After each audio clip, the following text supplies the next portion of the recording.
रुद्रपुर बनारस के पास बसा एक छोटा सा गांव था। बनारस का अंदाज, बनारसियों का आगाज, यही सब लेकर आ गए हैं हम आपकी नई कहानी आपके पास। साथ बनाए रखना बस साथियों, साथ रहेगा तो कहानी लंबी चलेगी। एक पगली सी लड़की थिरकते कदमों से छन छन करते हुए बाहर से घर के अंदर जाते हुए रुक जाती है। ओफो, हमरा अब छप्पर है तो इसको का ठीक से सजाओगे नहीं रामू? अरे दीदी, ये घर इतना छोटा है कि हमारी बत्तियां की लड़ी भी लगाने से पहले ही दीवार छोटी रह गई। एक खूरा देंगे ना लगा के तो बत्तियां नहीं बत्तीसियां गवा दोगे। हाँ, काम करो अपना, ब्याह का घर है, सब जगमग करना चाहिए। रामू डांट सुनकर चुपचाप काम करने लगता है।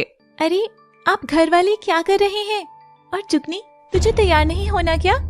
दूल्हा आ जाएगा क्या तब तैयार होगी? पता भी है शादी किससे हो रही है? एक बहुत बड़के जमींदार से। अब तो तू खुश हो जा। इमरती और दयाराम उसकी बातें सुनकर मुंह बितकाकर फिर से काम में लग गए। तभी हेमा लड़की का हाथ पकड़कर कमरे में ले जाती है और उसे आईने के सामने बिठाती है। पगला वगला गई है क्या? जुगनी क्यों तैयार होगी? तू दुल्हन है, तू कब तैयार होगी राधा? जी, मैं सब ना देखूं ना तो कोई काम भी ना करी।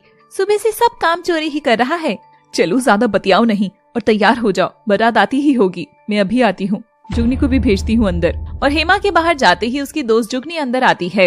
ए जुगनी, वाह, क्या देख रही है टुकर टुकर सी? हाँ, इधर आ। श्याम अपने ही घर में तैयार हो रहा था, मगर एन टाइम पर उसे सामान नहीं मिल रहा था। अरे वो सहरा कहाँ रख दिया? मुझे लेट हो जाएगा। मैं नहीं पहुँचा तो शादी कैसे होगी माँ? अरे कोई सुन रहा है या नहीं? माँ, माँ। आई बातें तो ऐसे कर रहा है जैसे राजा के घराने में शादी हो रही हो। तुझे पता भी है वो परिवार कितना गरीब है, फिर क्यों कर रहा है ये सब? माँ, हम इस पर बहस कर चुके हैं ना पहले भी, अब रहने भी दो। श्याम अपना सामान उठाकर घर से निकलता है। जुगनी राधा को अभी बस देख ही रही थी। राधा शादी के जोड़े में बैठी एक एक करके अपने जेवर पहनते जा रही थी। ए पंपिलाट, क्या दिक्कत है तेरी? मदद करना मेरी। किसी पगलेट दोस्त है, अपनी ही दोस्त को घूरे जा रही है। कोई गलत इरादा है तो अभी बोल दे, मैं बाबूजी को मना कर दूंगी ब्याह के लिए। रुकवा देती हूँ फेरा कि तुम दामाद ना ही ढूंढो बाबूजी। जिस किस्म से ये जुगनी हमको घूर रही है, तुम बहू लाने की तैयारी करो अब। बम पिलाट लड़की कहीं की। चल अब मदद कर मेरी, रोक दे शादी। ये सुनते ही राधा के हाथ से जेवर गिर जाते हैं। तू बोरा गई है क्या जुगनी? मजाक की भी सीमा होती है। मैंने कहा रोक दे शादी राधा, नहीं तो भाग जा। तुझे मेरी बात नहीं समझ आ रही तो थोड़ा अकल ही लगा ले। जरा सोच, तेरी बड़ी बहन हेमा जीजी कुंवारी बैठी है, पर तेरे बाबू तेरा ब्याह पहले क्यों रचा रहे हैं? दे जवाब मुझे, बोल तो। राधा ये सुनकर पसीना पसीना हो जाती है और जुगनी को एक कंटाप रख देती है। तुम ऐसे मौके पर कैसी बातें कर रही है? अरे हमरे बाबा वो बड़का परिवार में शादी करवाने के लिए तो इतना तामझाम किए हैं, और उसे भी मना कर दूं मैं? इतना सुथरा लड़का है, घर है, परिवार है, गाड़ी है। सुना है परिवार भी बहुत बड़ा है, एक एक से बात करो तो भी मन ही बहलता जाएगा। पर ये पगलेट कहती है कि ब्याह तोड़ दूं। तभी हेमा दरवाजा खटखटाती है। अरे तू तैयार नहीं हुई? तनिक जल्दी करो, उधर से फोन आ गया है कि दूल्हा अपनी दुल्हन के लिए रवाना हो चुका है। राधा ये सुनकर शर्मा जाती है और फिर से तैयार होने लगती है।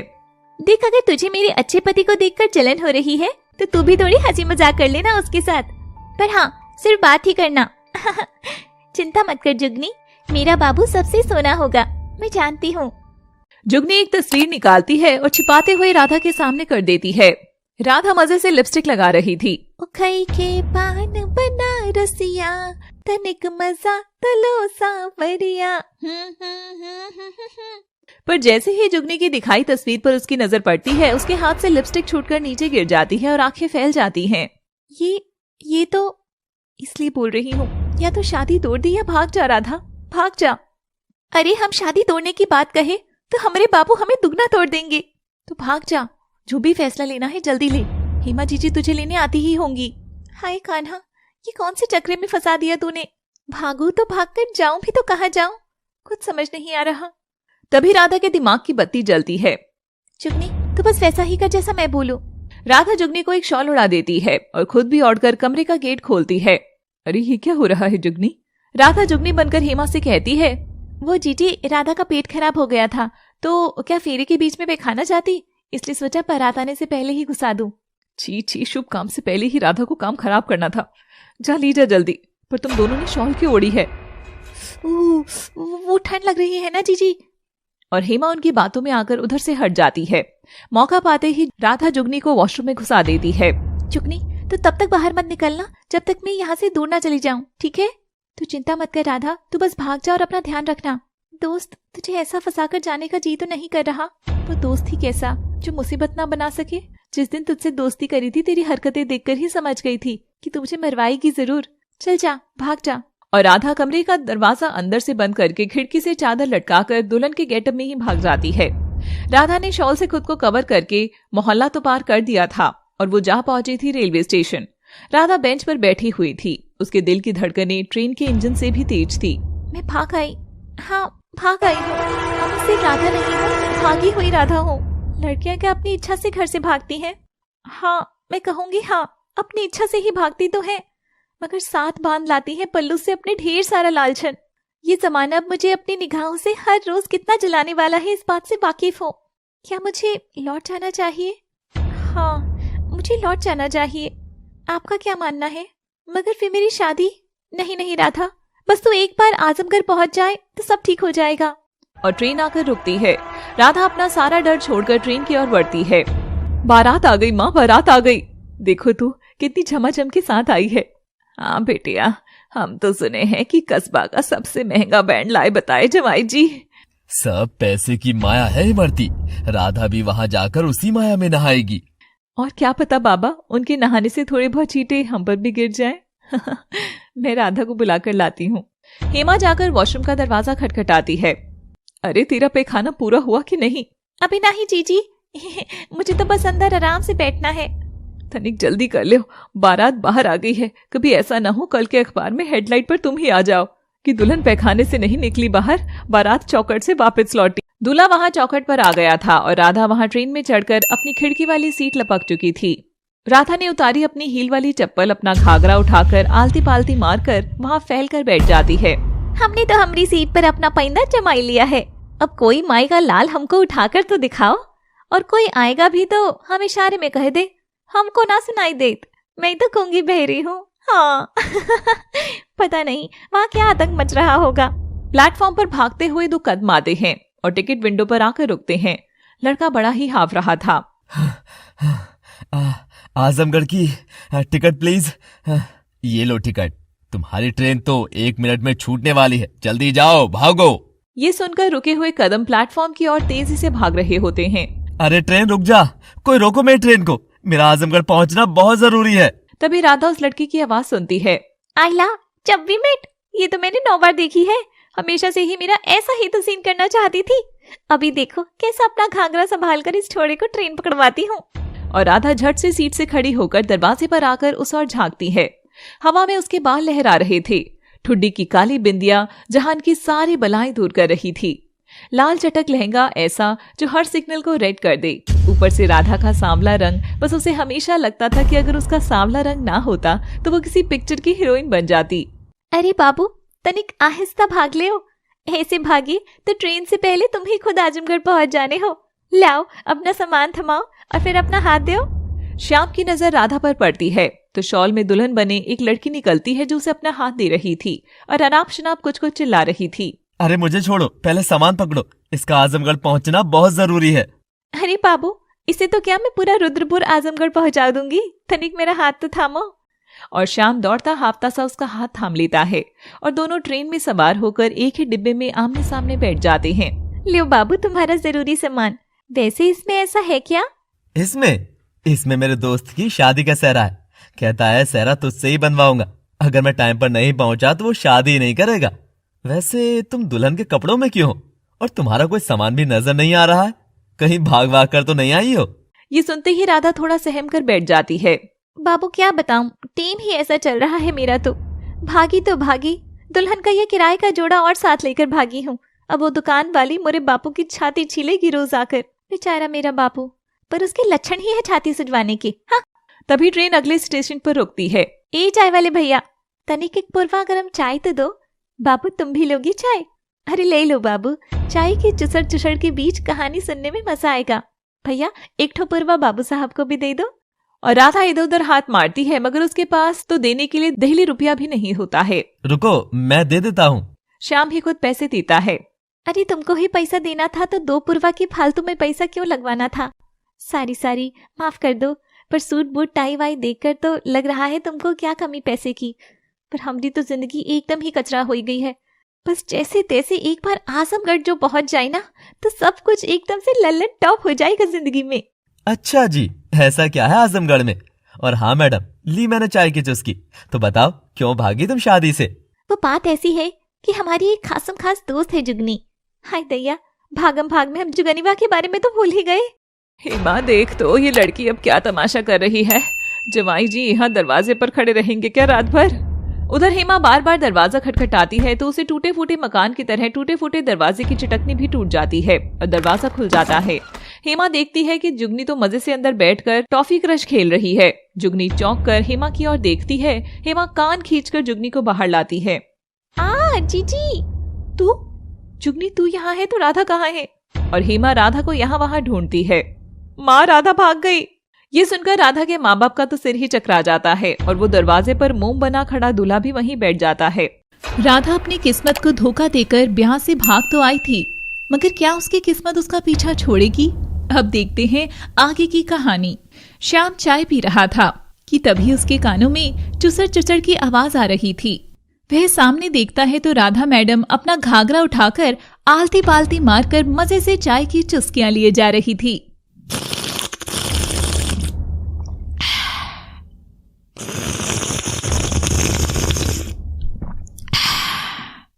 भाई वाह, इस स्टेशन की चाय की बात ही कुछ और है।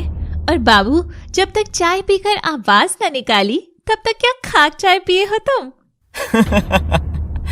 नाम क्या है वैसे तुम्हारा? बसंती? बसंती लगे तुमको हम? इतनी मॉडर्न लड़की और वो तुमको बसंती लगी? मी सेल्फ राधा, श्याम की राधा। वैसे बाबू तुम्हारा क्या नाम है?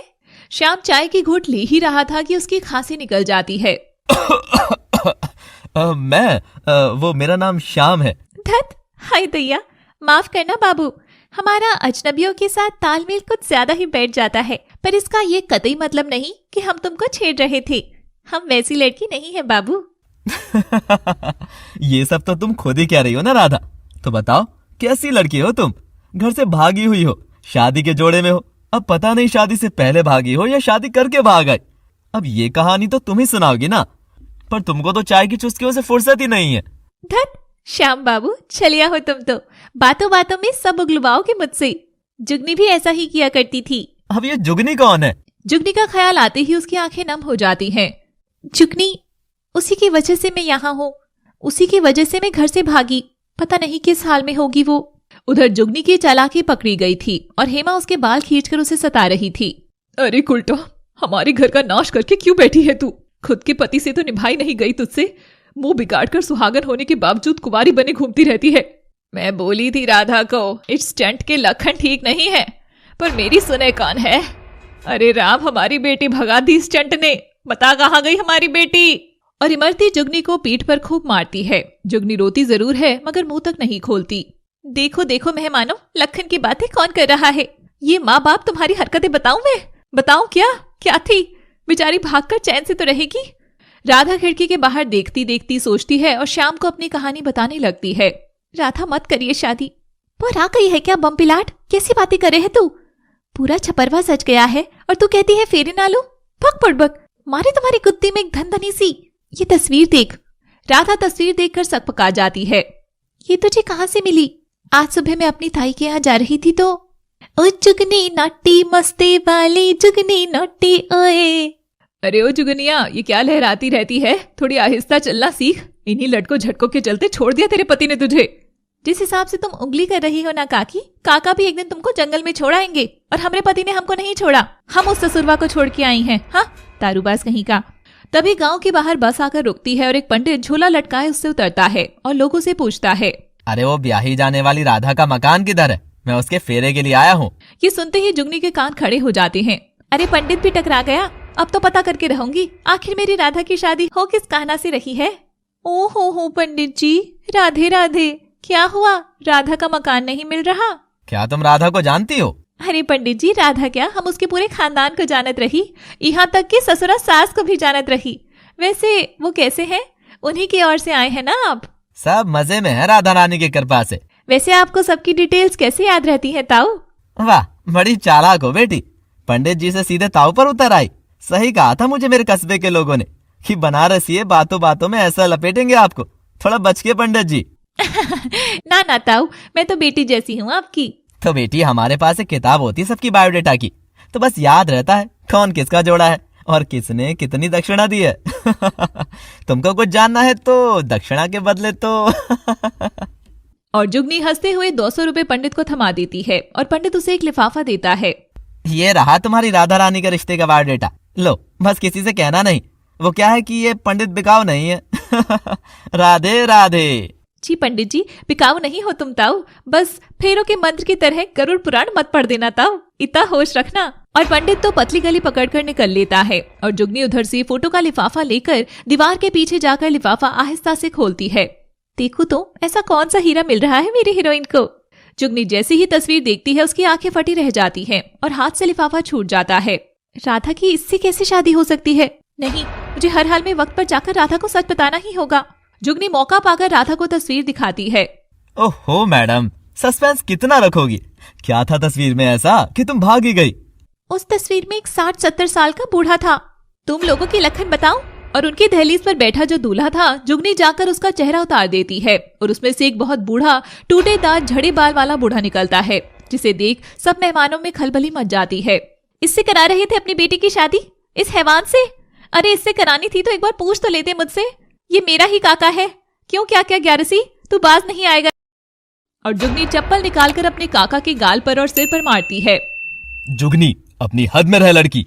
हाय राम रे, देखो तो कितने पर निकल आए हैं इसके। इसकी हेकड़ी तो मैं निकालती हूँ। हेमा इमरती मिलकर जुगनी को कूटती हैं और दयाराम काका ग्यारसी के कपड़े सही करता है। आप ठीक तो हैं जवाई जी? हाँ ठीक हूँ, बस कमर दुख रही है, पर क्या खाक ठीक रहूंगा? मेरी दुल्हन तो भाग गई। जवाई जी, आपकी दुल्हन इस जुगनिया की वजह से भागी है और छोरी वो अगर नहीं लौटी ना तो इस मंडप में तेरी शादी होगी, वो भी इन्हीं के साथ। ये सुनते ही जुगनी का काका तो लार टपकाता सा जुगनी की ओर देखता है। हाँ, मेरे को तो जुगनी भी चलेगी, कोई सगी संबंधी थोड़ी है मेरी। बस मैं तो जानता था इसे, बस थोड़ी नाराज है मेरी बिटिया। कोई बात नहीं, जब बीवी बनेगी मेरी तो 9 लखा देकर मना लूंगा मेरी बुलबुल को, और ये भी मिलेगी तो भी हमारी डील खराब थोड़ी होगी। तुम तो बस मेरे फेरे कराओ, स्वर्ग जाने से पहले बस एक अच्छी सी सुहाग रात मना लूं अपनी बीवी के साथ, यही होगा मेरा तो तीर्थ। उस बूढ़े के तो चेहरे से हवस टपक रही थी। राधा के परिवार ने सारे रिश्ते नातों की धज्जियां पूरी तरह उड़ा दी थी। तू जाएगा स्वर्ग? तू जुबान नहीं कांपी तेरी? अरे जल्लादो, शर्म वरम है या कुछ नहीं तुम सब में? इस हवन की आग में हम लड़कियों को झोंकना ही है तो खुद को आंच लगा लो ना। इसलिए भगाया मैंने राधा को। बड़ी बेटी की शादी हुई नहीं तो छुट्टी तुमको ब्याहने में ना बेचने में आसान लगी ना। तुमको पता भी है ये क्या जल्लाद है? ये जो बीड़ी फूकता है ना, उस बीड़ी से जलाएगा तुम्हारी बेटी की पीठ को। मैं मेरे निशान दिखाऊं? दिखाऊं निशान? और जुगनी दुपट्टा हटाती है तो उसकी पीठ पर जलने के निशान थे। राधा सदमे में थी कि तभी जुगनी अपनी पीठ से कपड़ा हटाकर राधा को दिखाती है। मेरी सखी, ये इतने भयंकर निशान कब हुए तुझे? तेरे होने वाले इस दुल्हन ने 4 साल पहले दिए थे। मैं डर के मारे कुछ बोली नहीं थी। ये मेरे ही बाबा का दोस्त था तो मेरे काका लगता था, मेरे ही घर में रहता था। बचपन से देखती थी मैं तो इसे। जब मेरी शादी खराब हुई और मायके में लौटी तो ये अक्सर बीड़ी ही फूकता रहता था।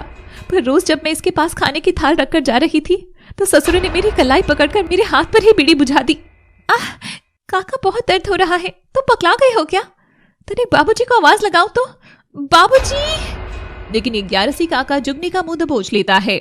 अरे ओ जुगनिया, तो चिल्लाएगी तो यही होगा ना कि बाबा आकर मुझे डांट देंगे। पर एक तो तू तेरा ससुराल छोड़ा गई, ऊपर से काम धंधे में 2 पैसे का फायदा नहीं हो रहा तेरे बाबा को। अब मैं जो थोड़ी बहुत मदद करता हूँ ना, उसी से घर चल रहा है।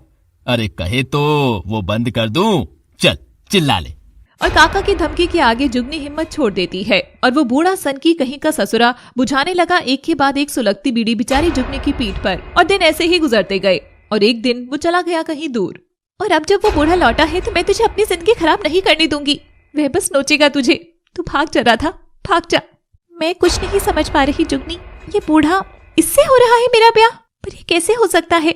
माँ बाबा तो बोले थे कि कोई बड़के घर का बेटा है। अरे ई ससुरा का बाप अभी भी जिंदा है ना, 90 साल का बुढ़ऊ है वो भी, ऐसा ही जना हुआ है। तू भाग राधा, बाकी सब मैं देख लूंगी। पर मैं जाऊं कहाँ? और तभी राधा को याद आता है कि आजमगढ़ में उसके लिए सबसे सुरक्षित जगह इंतजार कर रही है। हाँ ठीक है, तू आजमगढ़ जा और जी अपनी जिंदगी अपनी शर्तों पर। राधा जुगनी से लिपट कर रोती है। आखिर जुगनी ने अपनी दोस्ती साबित कर ही दी थी। श्याम जैसे ही राधा की कहानी सुनता है उसकी टांगे कांप उठती हैं। बाप रे, ये तो कोई फिल्म की कहानी लग रही है। तुम्हारे माँ बाप ही तुम्हारी कहानी के विलन है। Oh shit. सिद्ध तो हो ही गया बाबू, यहाँ झाड़ झाड़ लड़कियों का बैरी है। सबको चोली के पीछे क्या है बस वही जानना है बाबू, पर किसी को चोली की डोर बांधने में कोई रुचि ना है। सबको तो ये डोरी को खोलना ही है बस। क्यों, ठीक बोली ना मैं? सही बोली। बाबू जरा फोन तो दो, हम जुगनी को बताई दे थोड़ा कोड भाषा में। श्याम अपना फोन देता है और राधा उसे मैसेज करती है। अच्छा, तो आजमगढ़ किसके पास जा रही हो? श्याम जी देखो, रुद्रपुर अगर हमारा शरीर है तो आजमगढ़ में हमारा दिल धड़कता है, आत्मा बसती है। बस उसी आत्मा के पास जा रही हैं। तुम और तुम्हारी बातों के चक्कर में देखो हम आजमगढ़ पहुंच भी गए। अब कोई और बाबू ढूंढो अपनी बातों के लिए, मैं तो चला। बाबू तो हमरे आप ही रहेंगे, देख लेना। और हम भी चले। दोनों ट्रेन से एक साथ उतरते हैं और विपरीत दिशा में चलने लगते हैं। पर क्या दोनों की किस्मत उनको एक जगह लाकर खड़ी कर देगी? अभी तो कहानी शुरू हुई है, देखते हैं आगे क्या क्या होता है। और राधा किसके पास गई है आजमगढ़ में, कोई बता सकता है? अगर पता हो तो फटाफट कमेंट्स में बताइए। और हाँ दोस्तों, कोई मिलने भी आ रहा है आपसे, जाओ नहीं रुको। क्या हो गया सब बनारसियों? मैं तो बस ये कहने आई हूँ कि कहानी को पहले समझिए फिर अनुमान लगाइए, ये अच्छी है या बुरी। क्योंकि अभी तक मुझे बनाने वाली शर्मा राइटर ने ताश के सारे पत्ते खोले नहीं है। जब खोलती जाएगी तो उतना ही मजा आता जाएगा। तो ये तो सिर्फ शुरुआत है। मुझे और हमारे बाबू के आगे के चैप्टर इतने आएंगे जितने बनारस में घाट। तो इंतजार करिए, साथ दीजिए, क्योंकि ये राधा इतनी जल्दी पीछा तो नहीं छोड़ेगी आप सबका। तो हमको देखना ना भूलें, क्योंकि लव सिटी है तो हवा में भी इश्क तैरने लगेगा। देखते रहिए बनूं मैं तेरी दुल्हन। श्याम राधा की विपरीत दिशाएं उनको अलग रास्ते पर लेके जा रही थी। राधा स्टेशन से बाहर ही निकलती है, तभी बाहर जोरदार बारिश होने लगती है और राधा भीगते भागते लोगों से पूछते जैसे तैसे घर के बाहर पहुंचती है। जुगनी ने जो पता लिख कर दिया है, ये जहान भर के लोगों के अनुसार तो यहाँ ही आना चाहिए हमको। पता नहीं पता सही है भी या नहीं। जी हम अनपढ़ ना होते तो खुद ही देख लेते, पर हमरे लिए तो काला अक्सर भैंस बराबर हो रखा है। चलो भैया देखते हैं तनिक कौन है इस कुटिया के भीतर। राधा अपने शरीर से पानी झाड़कर दरवाजा बजाती है और अंदर से एक बूढ़ा आदमी दरवाजा खोलता है। राधा, तू इतनी रात में यहाँ? राधा आदमी को देखते ही उससे लिपट जाती है। भगवत मामा मेरे पास एक आइडिया है जुगनिया, क्यों ना मैं भागकर आजमगढ़ चली जाऊं। वहाँ भगवत मामा है ही, मुझे उनके पास सबसे सुरक्षित लगता है। और एक दो बार माँ के साथ आजमगढ़ गई हूँ तो वो शहर भी जाना पहचाना सा है। और इस राधा की किस्मत शाम के रास्ते गुजरते हुए उसे आजमगढ़ में भगवत दास के दरवाजे पर लाकर खड़ी कर चुकी थी। भगवत दास उसे अंदर बिठाता है और राधा से पूरी बात जानकर उसका सिर सहलाता है। तेरी माँ से राखी इसलिए नहीं बंधवाता था कि ऐसे वक्त पर अपनी बच्ची की मदद ना कर सकूं। रह बिटिया रह, जब तक जी चाहे रह, ये तेरा ही घर है। मामा फिर भैया कहाँ है? क्या कछु ज्यादा बिजी हो गया लगता है? हाँ, तुम दोनों की आपस की बात है, मैं क्या बोलूं। वैसे मैं तेरी मामी की साड़ी ला कर देता हूँ, तू अंदर जाकर कपड़े बदल लेना। ठंड लग गई तो इमरती को मैं क्या जवाब दूंगा। और भगवत राधा को साड़ी देकर एक कमरे में भेज देता है।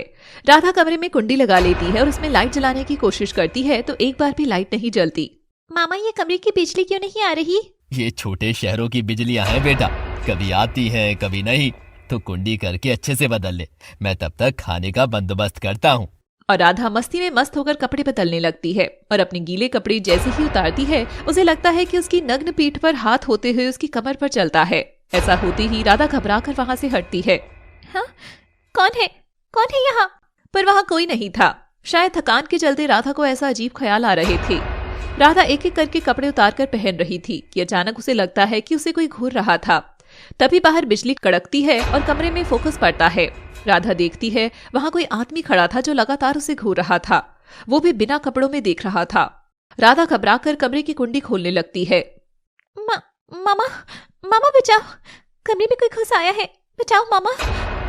राधा आधी साड़ी लपेटे हुए कुंडी खोलने लगती है कि तभी वह आदमी पीछे से आकर उससे लिपट जाता है और उसकी गर्दन को चूमते हुए अपने दांत गड़ा देता है।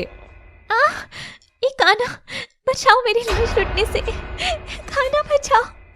राधा कमरे का दरवाजा जैसे ही खोलती है वह पाती है कि दरवाजे के की होल में से तो उसका मामा भगवत उसको कपड़े बदलते हुए देख रहा था। भगवत उसे देख सकपका जाता है। मामा, तू ऐसी हरकत कर रहा था, मुझे कपड़े बदलते लाज आ रही थी, पर तू मुझे नंगा देखकर लाज नहीं लगी। अपने नाम का कुछ तो लिहाज करता। भगवत नहीं, कंस है तू मामा, कंस, नीच।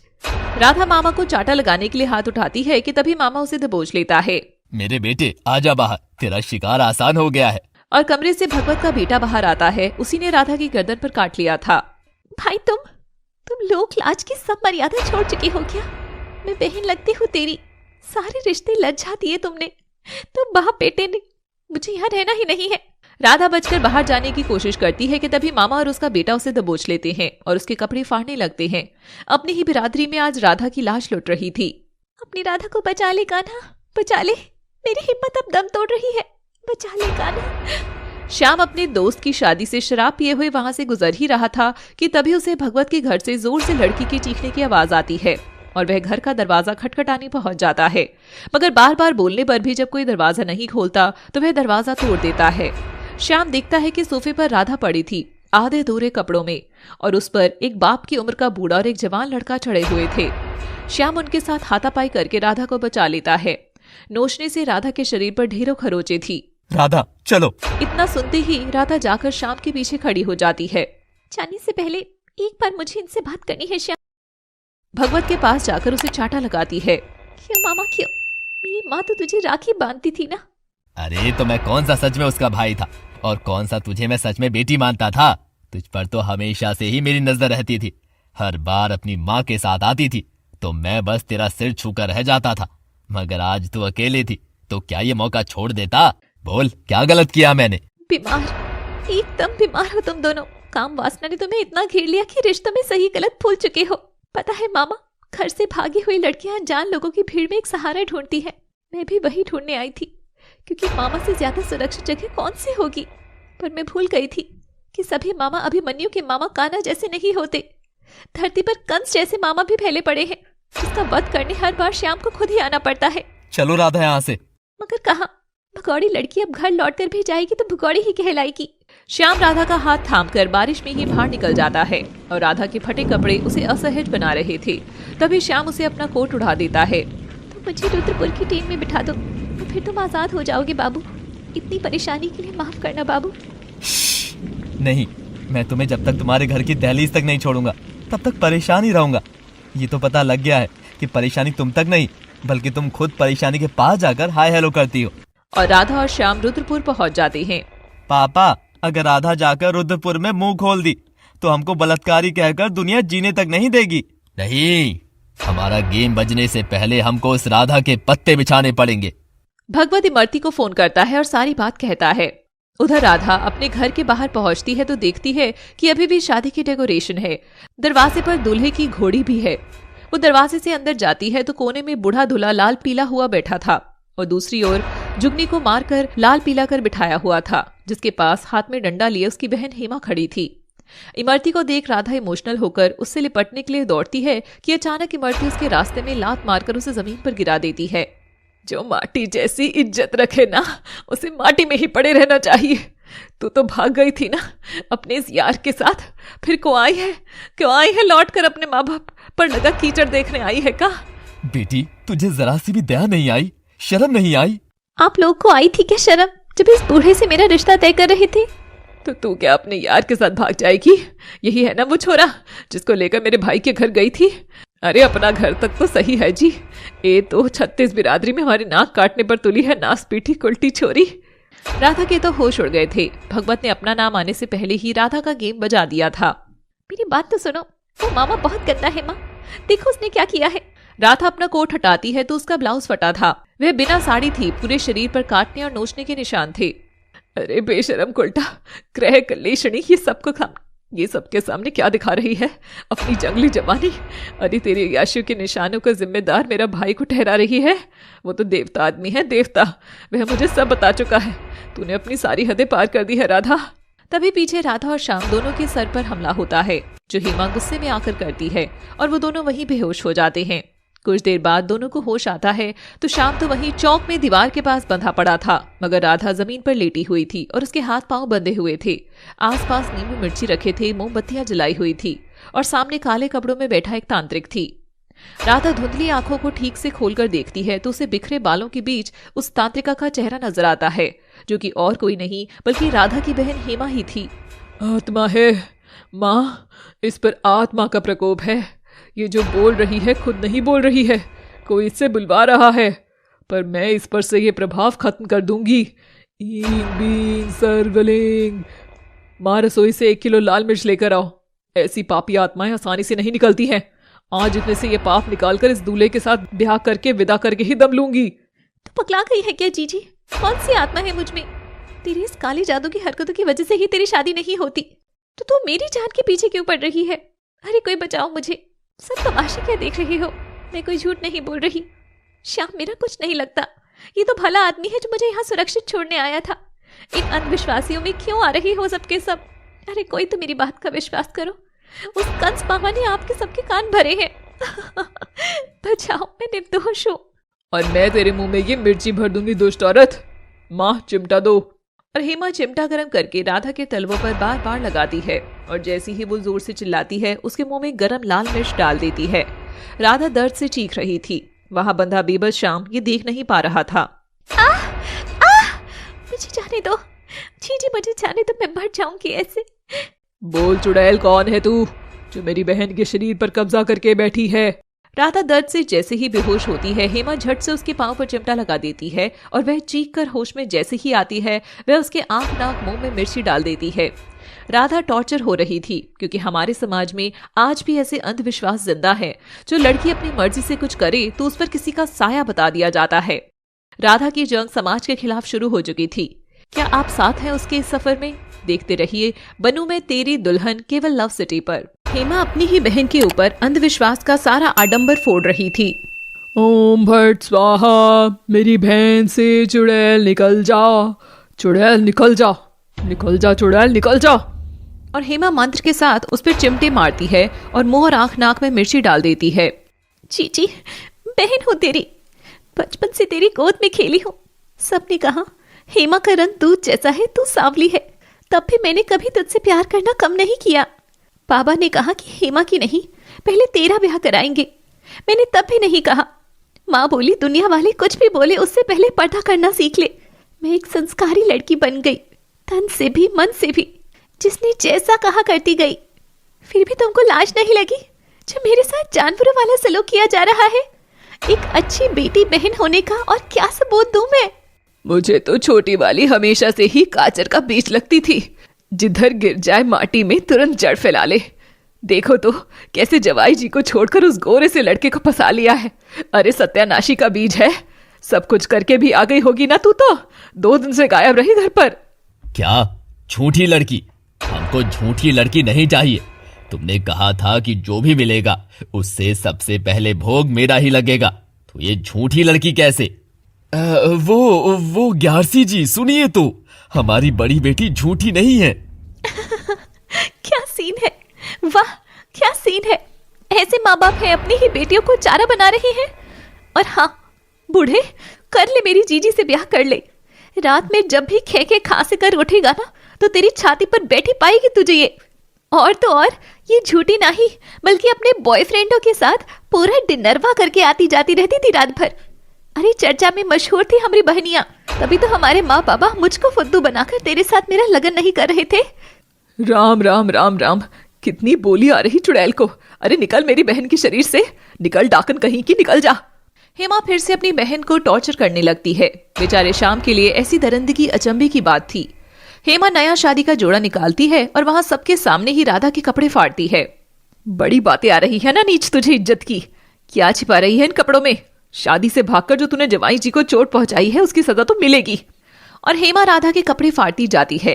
दयाराम ने बाप के नाते नजर फेर ली थी। माँ, इसे तो कल जवाई जी के साथ सुबह विदा ही कर देंगे, तब तक इसे कमरे में बंद कर देते हैं। और राधा ऐसी हालत में पड़ी थी और सब लोग जा चुके थे। देर रात का समय था। राधा कोने में बैठी बैठी सिसकियां लिए जा रही थी कि तभी उसके कमरे की खिड़की खुलती है और वहां से श्याम अंदर आ जाता है। हे चेन्नई एक्सप्रेस, भागना चाहोगी मेरे साथ? राधा अपनी बटन जैसी आंखों से उसे टुकर टुकर देख रही थी। अरे बाबा, बकरी की तरह घूरो नहीं, मेरा हाथ थामो और फटाफट भागो यहाँ से। मेरे पाँव। राधा के पाँव चिमटे से जले थे तो वो उठ नहीं पाती है। उसे लड़खड़ाता देखकर श्याम झट से उसे बाहों में उठा लेता है। बाबू, ये क्या? मरीज डॉक्टर से अपना दर्द कभी नहीं छिपा सकता, और अभी तुम सिर्फ मरीज हो। चलो यहाँ से। मगर मैं कैसे कूदूंगी खिड़की से? श्याम उसकी बात सुनकर अपना दिमाग इधर उधर दौड़ाता है कि तभी उसे कमरे के कोने में रखा दूल्हे का गुलाबी कपड़ा नजर आता है। श्याम झट से उसे उठाकर अपने कमर पर बांध लेता है। उसका एक सिरा राधा की चुनरी के सिरे से बांधता है। जाने अनजाने में राधा और श्याम का गठबंधन किस्मत ने करा दिया था। अब मैं यहीं खड़ा रहूंगा और तुम इस कपड़े के सहारे नीचे उतरो, और तुम गिरोगी भी नहीं। और राधा श्याम के सहारे नीचे उतर जाती है। श्याम उसके पाँव में सॉफ्ट सी चप्पल पहनाता है और राधा का हाथ थामता है। चलो राधा। पर कहाँ? मेरा अंगना तो छूट गया ना बाबू। राधा पलटकर अपना घर देखती है और उसकी आंखों से धारा बह चलती है। एक बेटी के लिए उसका मायका विदा होने पर ही छूटता है, पर मैं तो भगौड़ी कहलाकर अपने मायके से दूर निकल गई ना। बहुत ना मेरे पास सड़क पर चलने के लिए ये पाँव बचे हैं और ना ही रहने को सिर पर छत। दुनिया इस कदर जालिम है साहिब कि किसी की मदद भी मांगो तो पहले मेरे सीने की ओर झांकेंगे और फिर सीने से लगाएंगे। मैं करूंगा मदद, तुम मुझ पर विश्वास कर सकती हो राधा। एक श्याम वो था जिसने अर्जुन का सारथी बन रणभूमि में विजय दिलाई थी। एक श्याम तुम्हारे सामने खड़ा है, ये तुमको इन उलझनों से विजय दिलाएगा। पर क्यों बाबू, क्यों कर रहे हो तुम मेरी मदद? आखिर क्या वास्ता है तुम्हारा मुझसे? वास्ता है स्वार्थ का। मेरा भी कुछ स्वार्थ छिपा है तुम्हारी मदद करके, कि तुम हंसती रहो जैसे बनारस के घाट पर बहती गंगा की कलकल है, वैसे ही खनकती रहो। और राधा श्याम के साथ उसके घर जाने का फैसला करती है।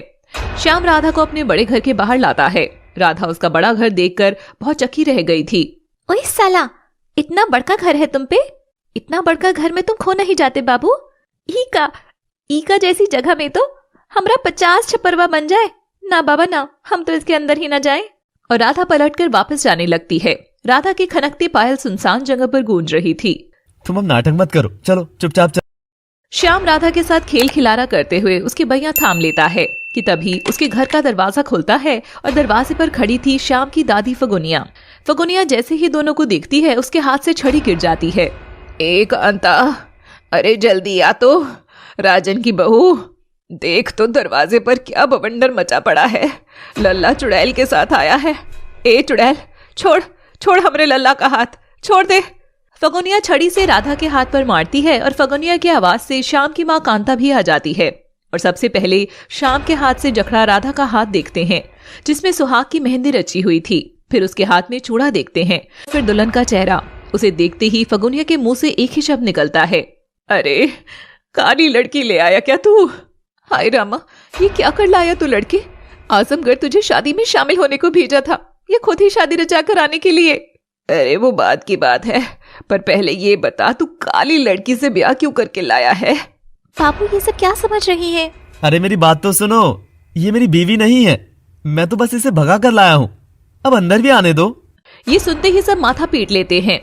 माँ, दादी, आज से लड़की यहीं रहेगी। इसका नाम राधा है।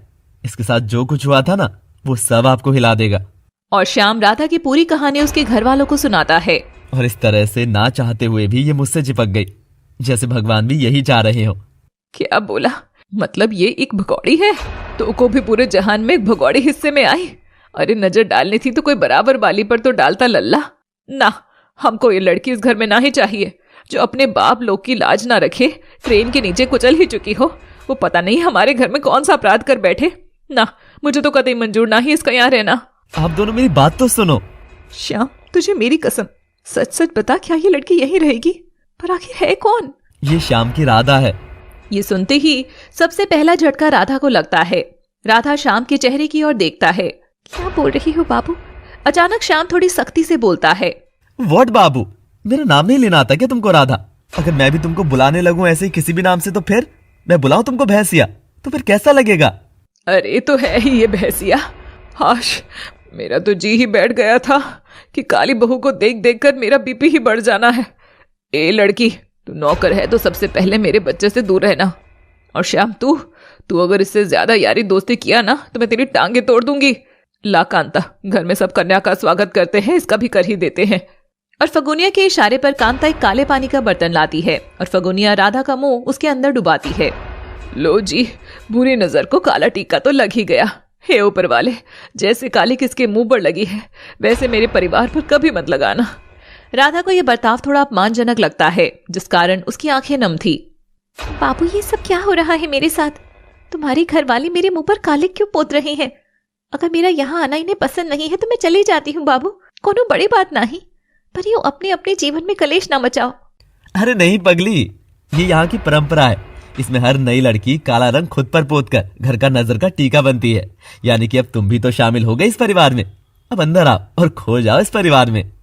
राधा कदम अंदर रखती है और उसका बड़ा आलीशान घर देखती है। ये घर मां मैं रहूंगी? सच में? कितने दयालु हैं आप सब जो मुझे एक नया जीवन दे रहे हैं।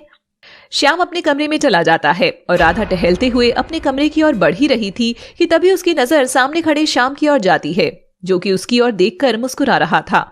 राधा दौड़कर उसके पास जाती है और उसके पांव छूती है। बाबू, मैं तो सिर्फ मेरे माँ बाप के लिए एक फायदे का सौदा थी। छोटी थी तो काम में लगा दिया, बड़ी हुई तो चौका में झोंकने की तैयारी कर ली।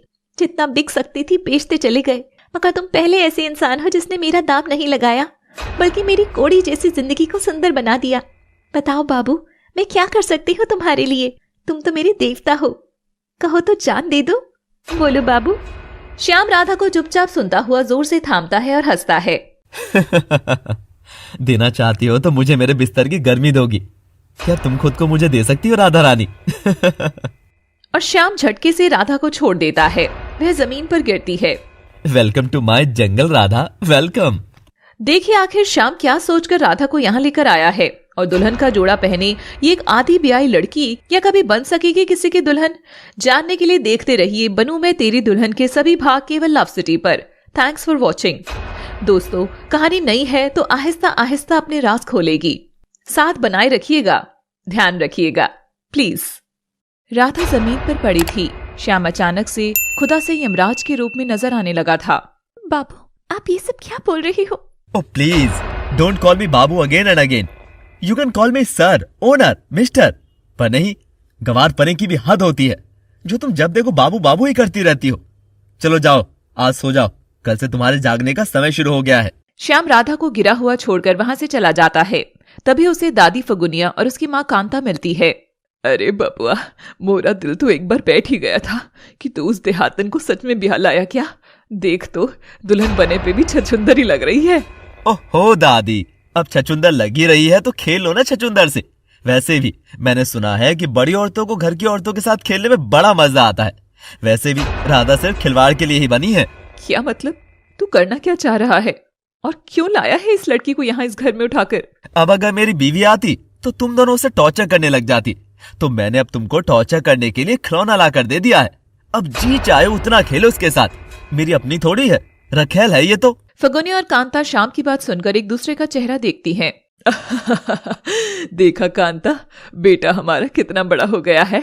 सास होने के सारे गुण डाल रहा है हमें। जुग जुग जी मेरे बच्चे, कितना ध्यान रख रहा है। अब इस दिवाली घर में सादे पटाखे नहीं, उस देहातन के कान के नीचे फटके लगने वाले हैं। राधा लंगड़ाती सी अपने कमरे का दरवाजा खोलती है, जो कि बहुत आलीशान था। वह जैसे ही दरवाजा खोलती है तो देखती है कि बाहर से चमक रहा कमरा अंदर से एकदम सादा था, जहां पूरा कमरा खाली था और कोने में एक चटाई बिछी हुई थी और एक खिड़की थी। राधा बेचारी चुपचाप उस कमरे में जाकर बैठ जाती है और खिड़की से आसमान ताकती है। ज्यादा कुछ मांगा तो नहीं था मैंने, बस नाखून में मेहंदी, आंख में काजल, होठों पर लाली और मांग में सिंदूर ही तो मांगा था। घोड़े पर बैठा राजकुमार ना सही तो पाँव में चप्पल पहनाकर गर्म फर्श से पाँव जलने बचाने वाला एक साथी ही मिल जाता। 2 रात पहले ऐसे ही आसमान में टूटते तारे से कही थी मैंने ये सब बात, तो वो फरियाद जाकर किसे लग गई कान्हा? बताना, किसे लग गई? यहाँ आदमी आदमी दानव निकल रहा है, पनाह देने वाला ही शिकारी बन रहा है।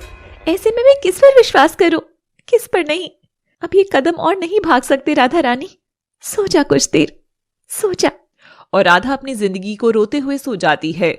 आज रात को उसे चांद तारों के सपने नहीं बल्कि मीठी भूख और रोटी के सपने आने वाले थे। रात आधी गुजर रही थी कि उसके कमरे का दरवाजा खटखट होता है और एक के बाद एक आदमी उसके कमरे में घुसते चले जाते हैं और राधा के ठीक बाजू में आकर लेट जाते हैं। रात ढलती है और राधा की आंख खुलती है तो वह अपने के एक कदम करीब एक मुंह देखती है। उसके खराटों से निकलती फूंक राधा के मुंह पर लग रही थी। ये देख वह जोर से चीखती है और उछलकर कमरे की बत्ती जलाती है।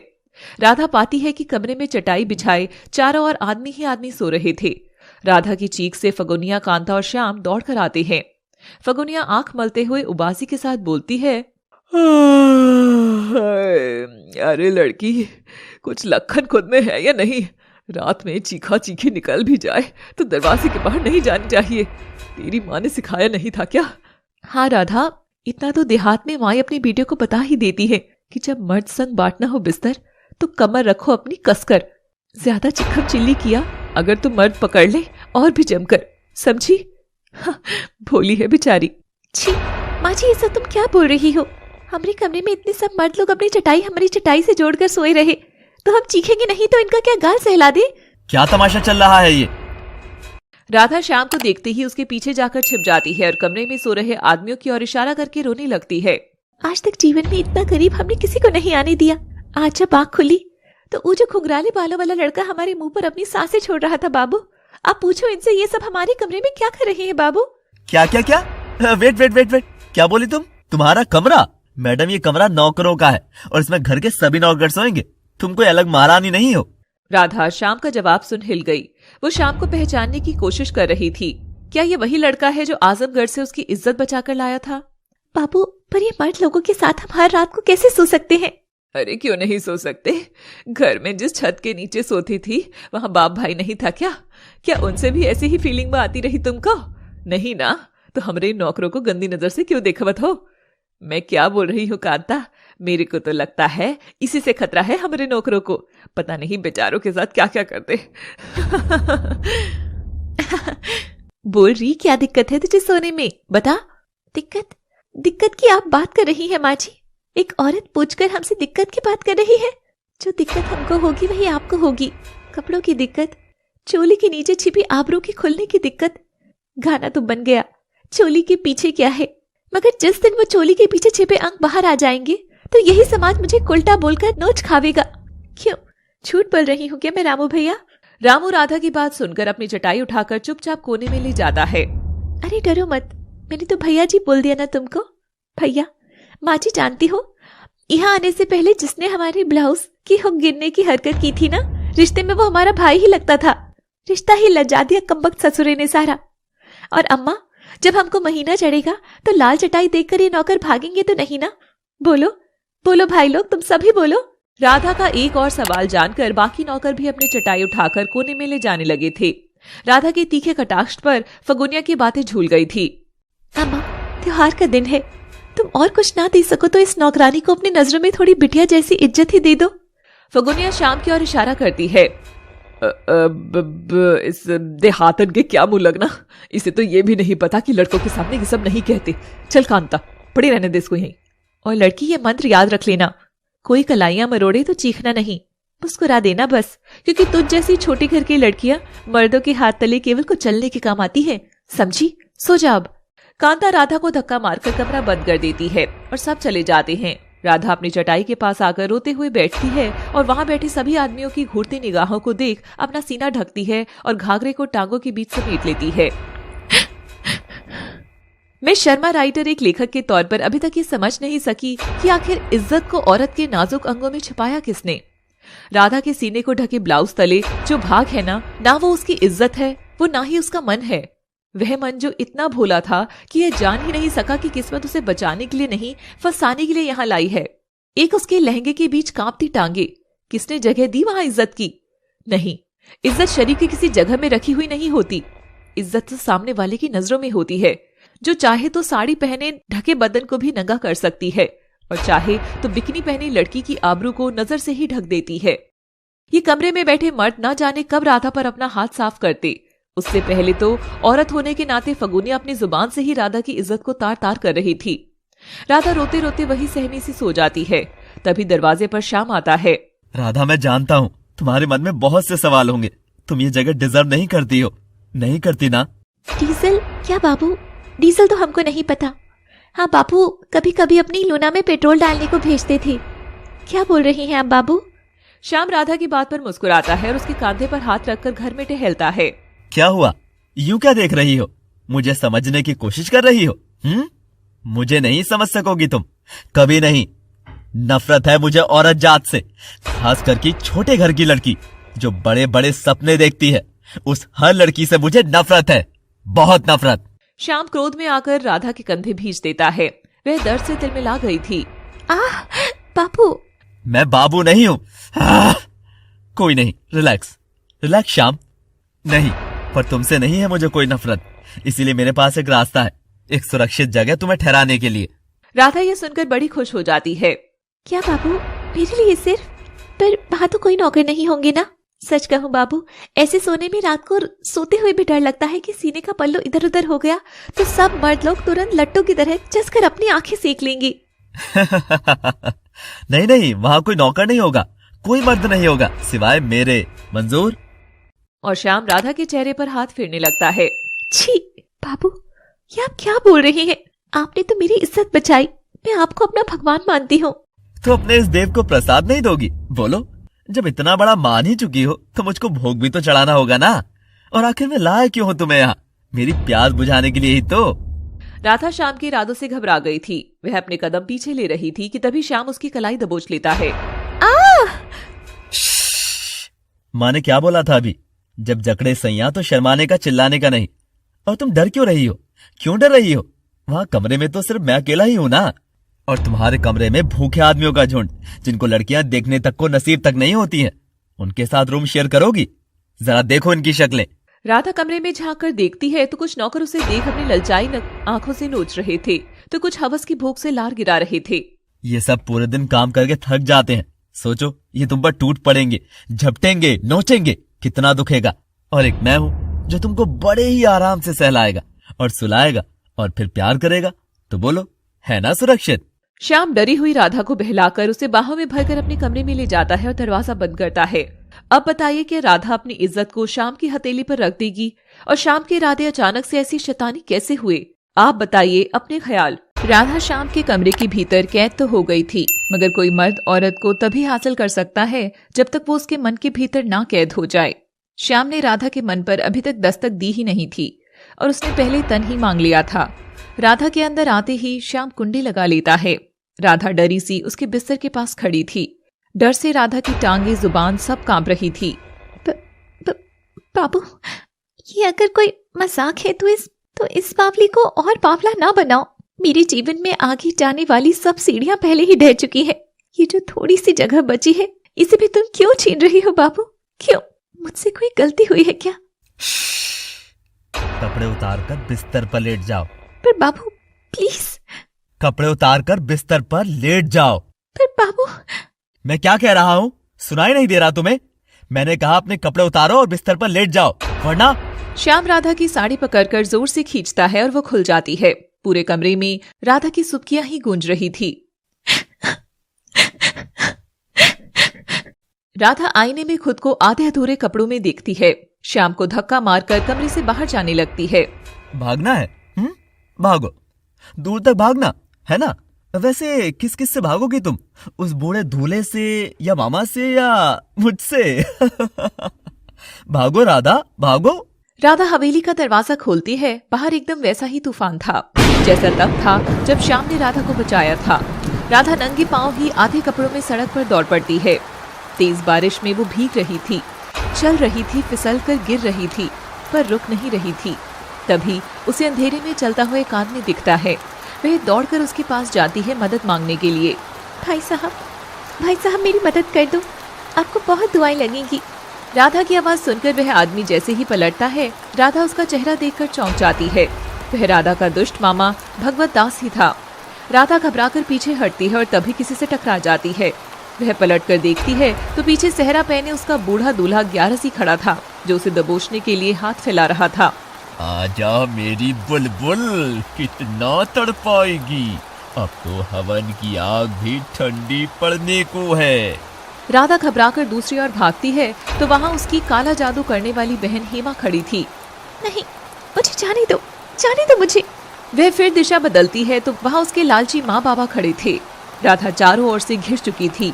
उसके सारे डर एक ही घेरे में उसके पास आकर खड़े हो गए थे। नहीं नहीं, मुझे बख्श दो, नहीं।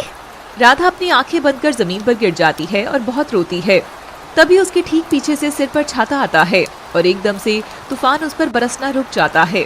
राधा देखती है तो वो श्याम था और राधा एक झटके में खड़ी होकर उससे तनतनाता सा चाटा जड़ देती है। तुम भी मेरे मन की डर ही हो ना। मन भर गया मुझे सताने से। उस मामा ने आंख से इज्जत लूट ली, उस भाई ने राखी की इज्जत लूट ली। वह बूढ़ा दूल्हा पूरी जिंदगी नोचने की तैयारी में लगा हुआ है। बचे तुम श्याम, तुमने तो बाबू मुझे सड़क पर नंगा दौड़ा दिया। कत्ल करना ही है तो मुझे दफना क्यों नहीं देते? ये शहद लगाकर चींटियों के बिल में क्यों फेंक रहे हैं सबके सब? क्यों फेंक रहे हैं? क्यों? और राधा रोते हुए श्याम के सीने से लगते हुए उसकी शर्ट हाथ से नोचते हुए खींच देती है, जिससे सीने पर उसके खून के निशान छप जाते हैं और वह फूट फूट कर रोती है। राधा समझ रही थी कि बाकी सबकी तरह यह भी उसका काला ख्याल है, मगर वहाँ सचमुच श्याम आकर ही खड़ा था। उठो, घर चलो। क्या सच में हो बाबू? नहीं, मैं वापस नहीं जाऊंगी। राधा उठकर फिर से भागने की कोशिश करती है, पर श्याम उसे बाहों में भरकर घर के अंदर ले जाने लगता है। याद रखना, यहाँ तुम आई मेरी मर्जी से हो तो जाओगी भी मेरी मर्जी से, और वो कभी नहीं होगा, कभी नहीं। दरवाजा बंद होता है और श्याम राधा को बिस्तर पर लेटा देता है। मुझे तुम्हारे साथ सोना नहीं है बाबू। मैं अभी कुंवारी ही हूँ। ब्याह से पहले तुम मुझे अपवित्र क्यों करना चाह रहे हो? अपवित्र? भीग गई हो तुम, बीमार पड़ जाओगी। कल दिवाली है, त्योहार के दिन बीमार नहीं पड़ना। श्याम तौलिया लाकर राधा का गीला बदन पूछने लगता है। राधा उसका चेहरा देख रही थी। क्या तुम बाबू? कभी तुम अच्छे, कभी तुम बुरे। यूं मुझे कैद में रखकर तुमको क्या मिल रहा है? मुझे तुमसे कोई नफरत नहीं है राधा, ना ही तुमसे प्यार। बस तुम मुझे अच्छी नहीं लगती हो, बिल्कुल भी नहीं। और जो चीज मुझे पसंद नहीं है उसे मैं तबाह कर देता हूँ। श्याम हंसता हुआ राधा की गर्दन को चूमता हुआ उसे बिस्तर पर लेटा देता है और उसके करीब जाता है। राधा रोते हुए बिस्तर को मुट्ठी में भींच लेती है। सुबह होती है और राधा अपने आधे अधूरे कपड़ों में ही श्याम के कमरे से निकलती है तो फगुनिया उसे देख लेती है। लगता है श्याम बिटवा मुंह मीठा कर ही लिया है। अब आएगा मजा। राधा अपने कमरे में जाती है तो पेटी में से एक चुनरी निकालकर खुद को ढकती है। वहाँ सो रहे नौकर अभी भी उसे देख रहे थे। रामू और बाकी सब, आज से तुम सब स्टोर रूम में सोओगे। यहाँ केवल राधा सोएगी, समझे? जी मालिक। राधा ये बात सुनकर बहुत खुश होती है। आज दिवाली है, यही तुम्हारा तोहफा है। और हाँ, तुम्हारे लिए कपड़े रख दिए हैं, पहन लेना। रात में फंक्शन है तो हमारे यहाँ के नौकर भी सजे धजे लगने चाहिए। राधा बस हाँ में सिर हिलाती है और तैयार होने चली जाती है। शाम का समय आता है। घर सजा हुआ था। दिवाली की चमक कोने कोने में नजर आ रही थी। श्याम भी काफी तैयार था। तभी वह अपने कमरे में बने एक दीवार को खोलकर एक सीक्रेट रूम में जाता है, जहां दीवार पर राधा की एक बहुत बड़ी पेंटिंग थी, जिसके नीचे लिखा था राधा श्याम। श्याम चित्र के पास जाकर उसे सहलाता है और राधा के होठों को चूम लेता है। कोई चीज अगर हासिल ना हो तो उसे तबाह करना मैंने तुमसे ही तो सीखा, Radha Rani. Welcome to my जंगल। शाम का समय होता है और पूजा के लिए सब आते हैं। ये रस्म घर में कोई भी कुंवारी कन्या हो उसके हाथ से ही होगी, इससे सारी बलाएं दूर होंगी। तभी तैयार होकर राधा अपने कमरे से बाहर आती है। सांवरी सूरज, सुंदर कपड़े, गजब सुंदर लग रही थी वो। उसके बाहर आते ही सारे मेहमान खुसफुसाने लगते हैं। कुंवारी कन्या? सुरभि थी, वो भी ननिहाल गई हुई है, तो अब ये किससे रस्म कराएं? अगर आपको दिक्कत ना हो तो मैं ब्राह्मण के घर की बेटी हूँ, ये रस्म कर सकती हूँ माँ जी। बनारस में रहकर पंडिताई का काम तो सीख ही गई हूँ। क्यों बाबू, आपको तो पूरी स्टोरी सुनाई थी हमने। हाँ, क्यों नहीं, तुम कर दो बेटी, फिर आगे की रस्म करें। राधा आगे बढ़कर पंडित जी के हाथ से पान का पत्ता लेने ही वाली थी कि तभी फगुनिया उसका हाथ रोक देती है। रुक जा कुलटा। अम्मा, क्या हुआ? कोई गलती हो गई क्या? पंडित जी, एक बात बताओ हमको, कुंवारी लड़की बिना ब्याह वाली होनी चाहिए या फिर तन से भी कुंवारी होनी चाहिए? अम्मा, ये सब आप क्या बोल रही हैं? सब लोग देख रहे हैं। अरे तुझे करते लाज ना लगी? हम बोलते हुए लाज कर ले, है ना? चल हट परे हट। फगुनिया के धक्के से राधा दूर जाकर गिरती है। बड़ी आई कुंवारी, तुझ में झूठ पड़ चुकी है। ये बात तू इन सब लोगों से छुपा सके, मुझसे नहीं। क्या बोल रही हूँ माँ जी? और क्या कांता, सवेरे सवेरे हम इसको बिटवा के कमरे से आधा नंगा निकलता देखे थे। अब कौन कुंवारी लड़की ऐसी हरकत करेगी, तू ही बता। राधा श्याम की ओर देखती है और श्याम उसको आंख मार देता है। राधा चुपचाप सब सुनती रहती है। शायद श्याम को यही तमाशा चाहिए था। Happy Diwali to you Radha. Boom. और बाहर आसमान ढेरों पटाखों के बीच राधा की इज्जत भी फटती जा रही थी। पंडित जी, आप पूजा आगे करो। राधा कोने में जाकर खड़ी हो जाती है। श्याम उसके पास आकर खड़ा होता है। बड़ी सुंदर लग रही हो राधा, और इन आंसुओं ने तो क्या गजब का श्रृंगार कर दिया तुम्हारा। मेरी तो बन गई। हैप्पी दिवाली। राधा बेचारी कुछ नहीं बोलती। तभी वह देखती है फगुनिया के पास उसकी ही उम्र की कुछ औरतें आती हैं और उसे देखकर खुसफुसाने लगती हैं।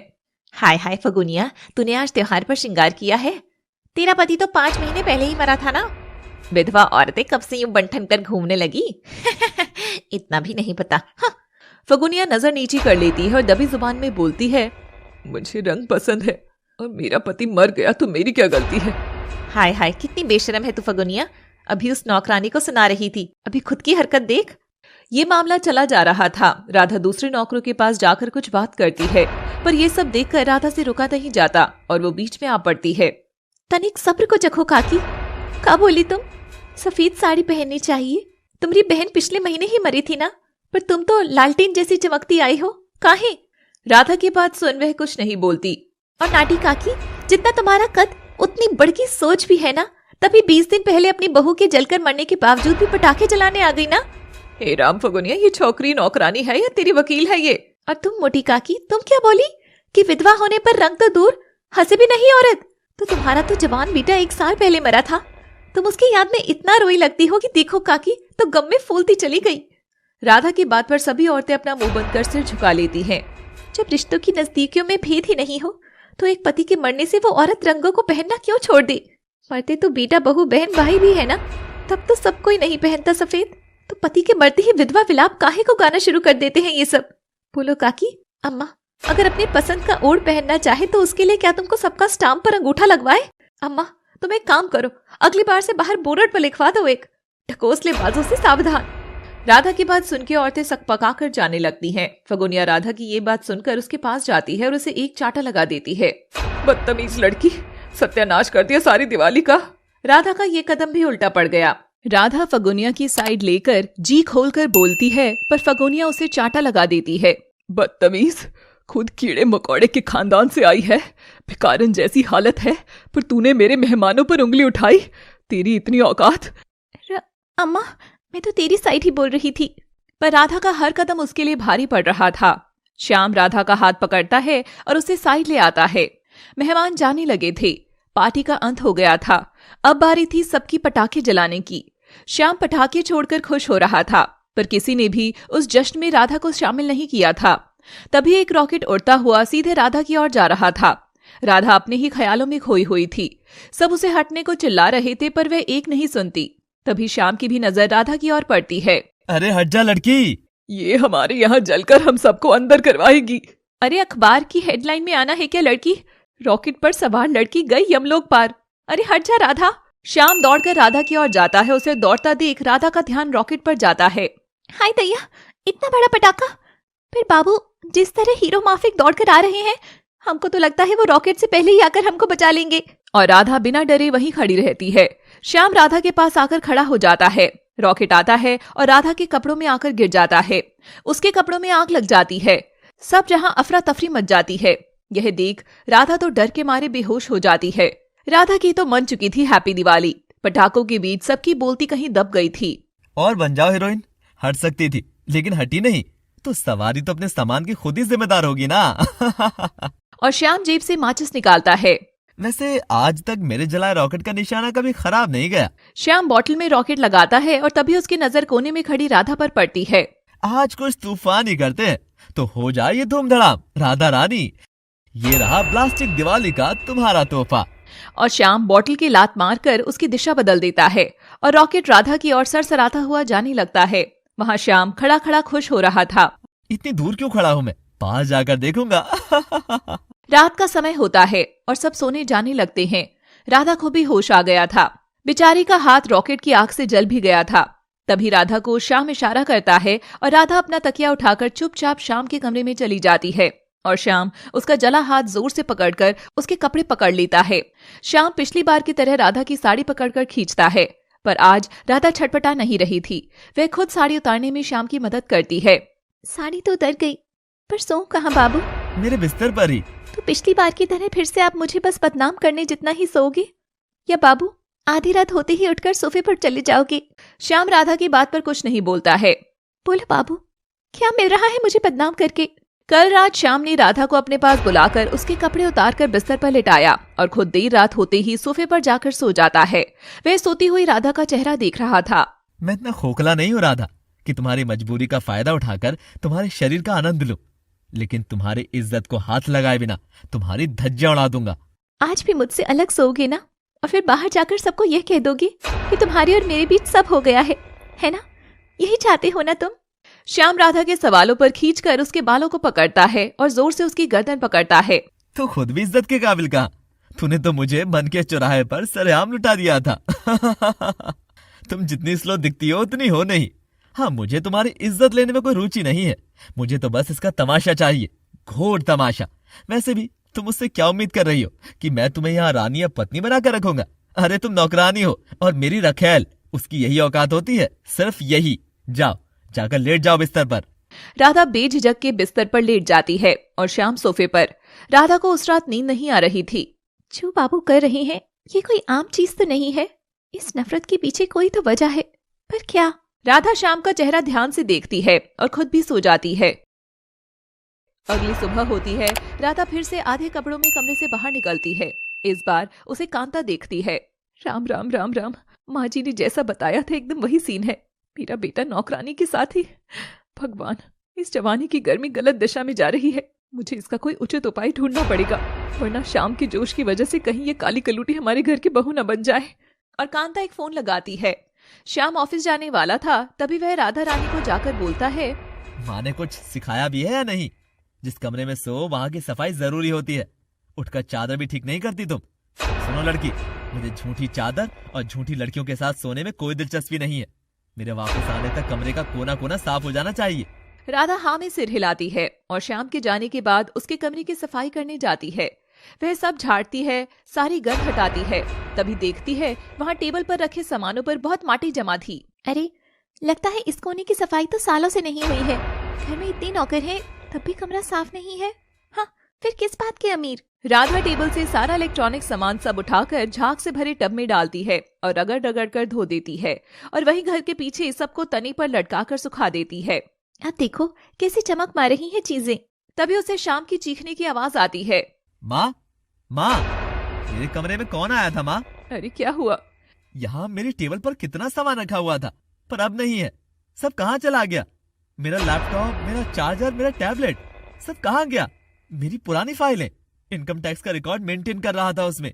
सीए को फाइल नहीं दी तो साल का 1 करोड़ का टैक्स रिटर्न रुक जाएगा। मेरी दिमाग की नसें फट रही हैं। मेरा सामान कहाँ है? कहाँ है मेरा सामान?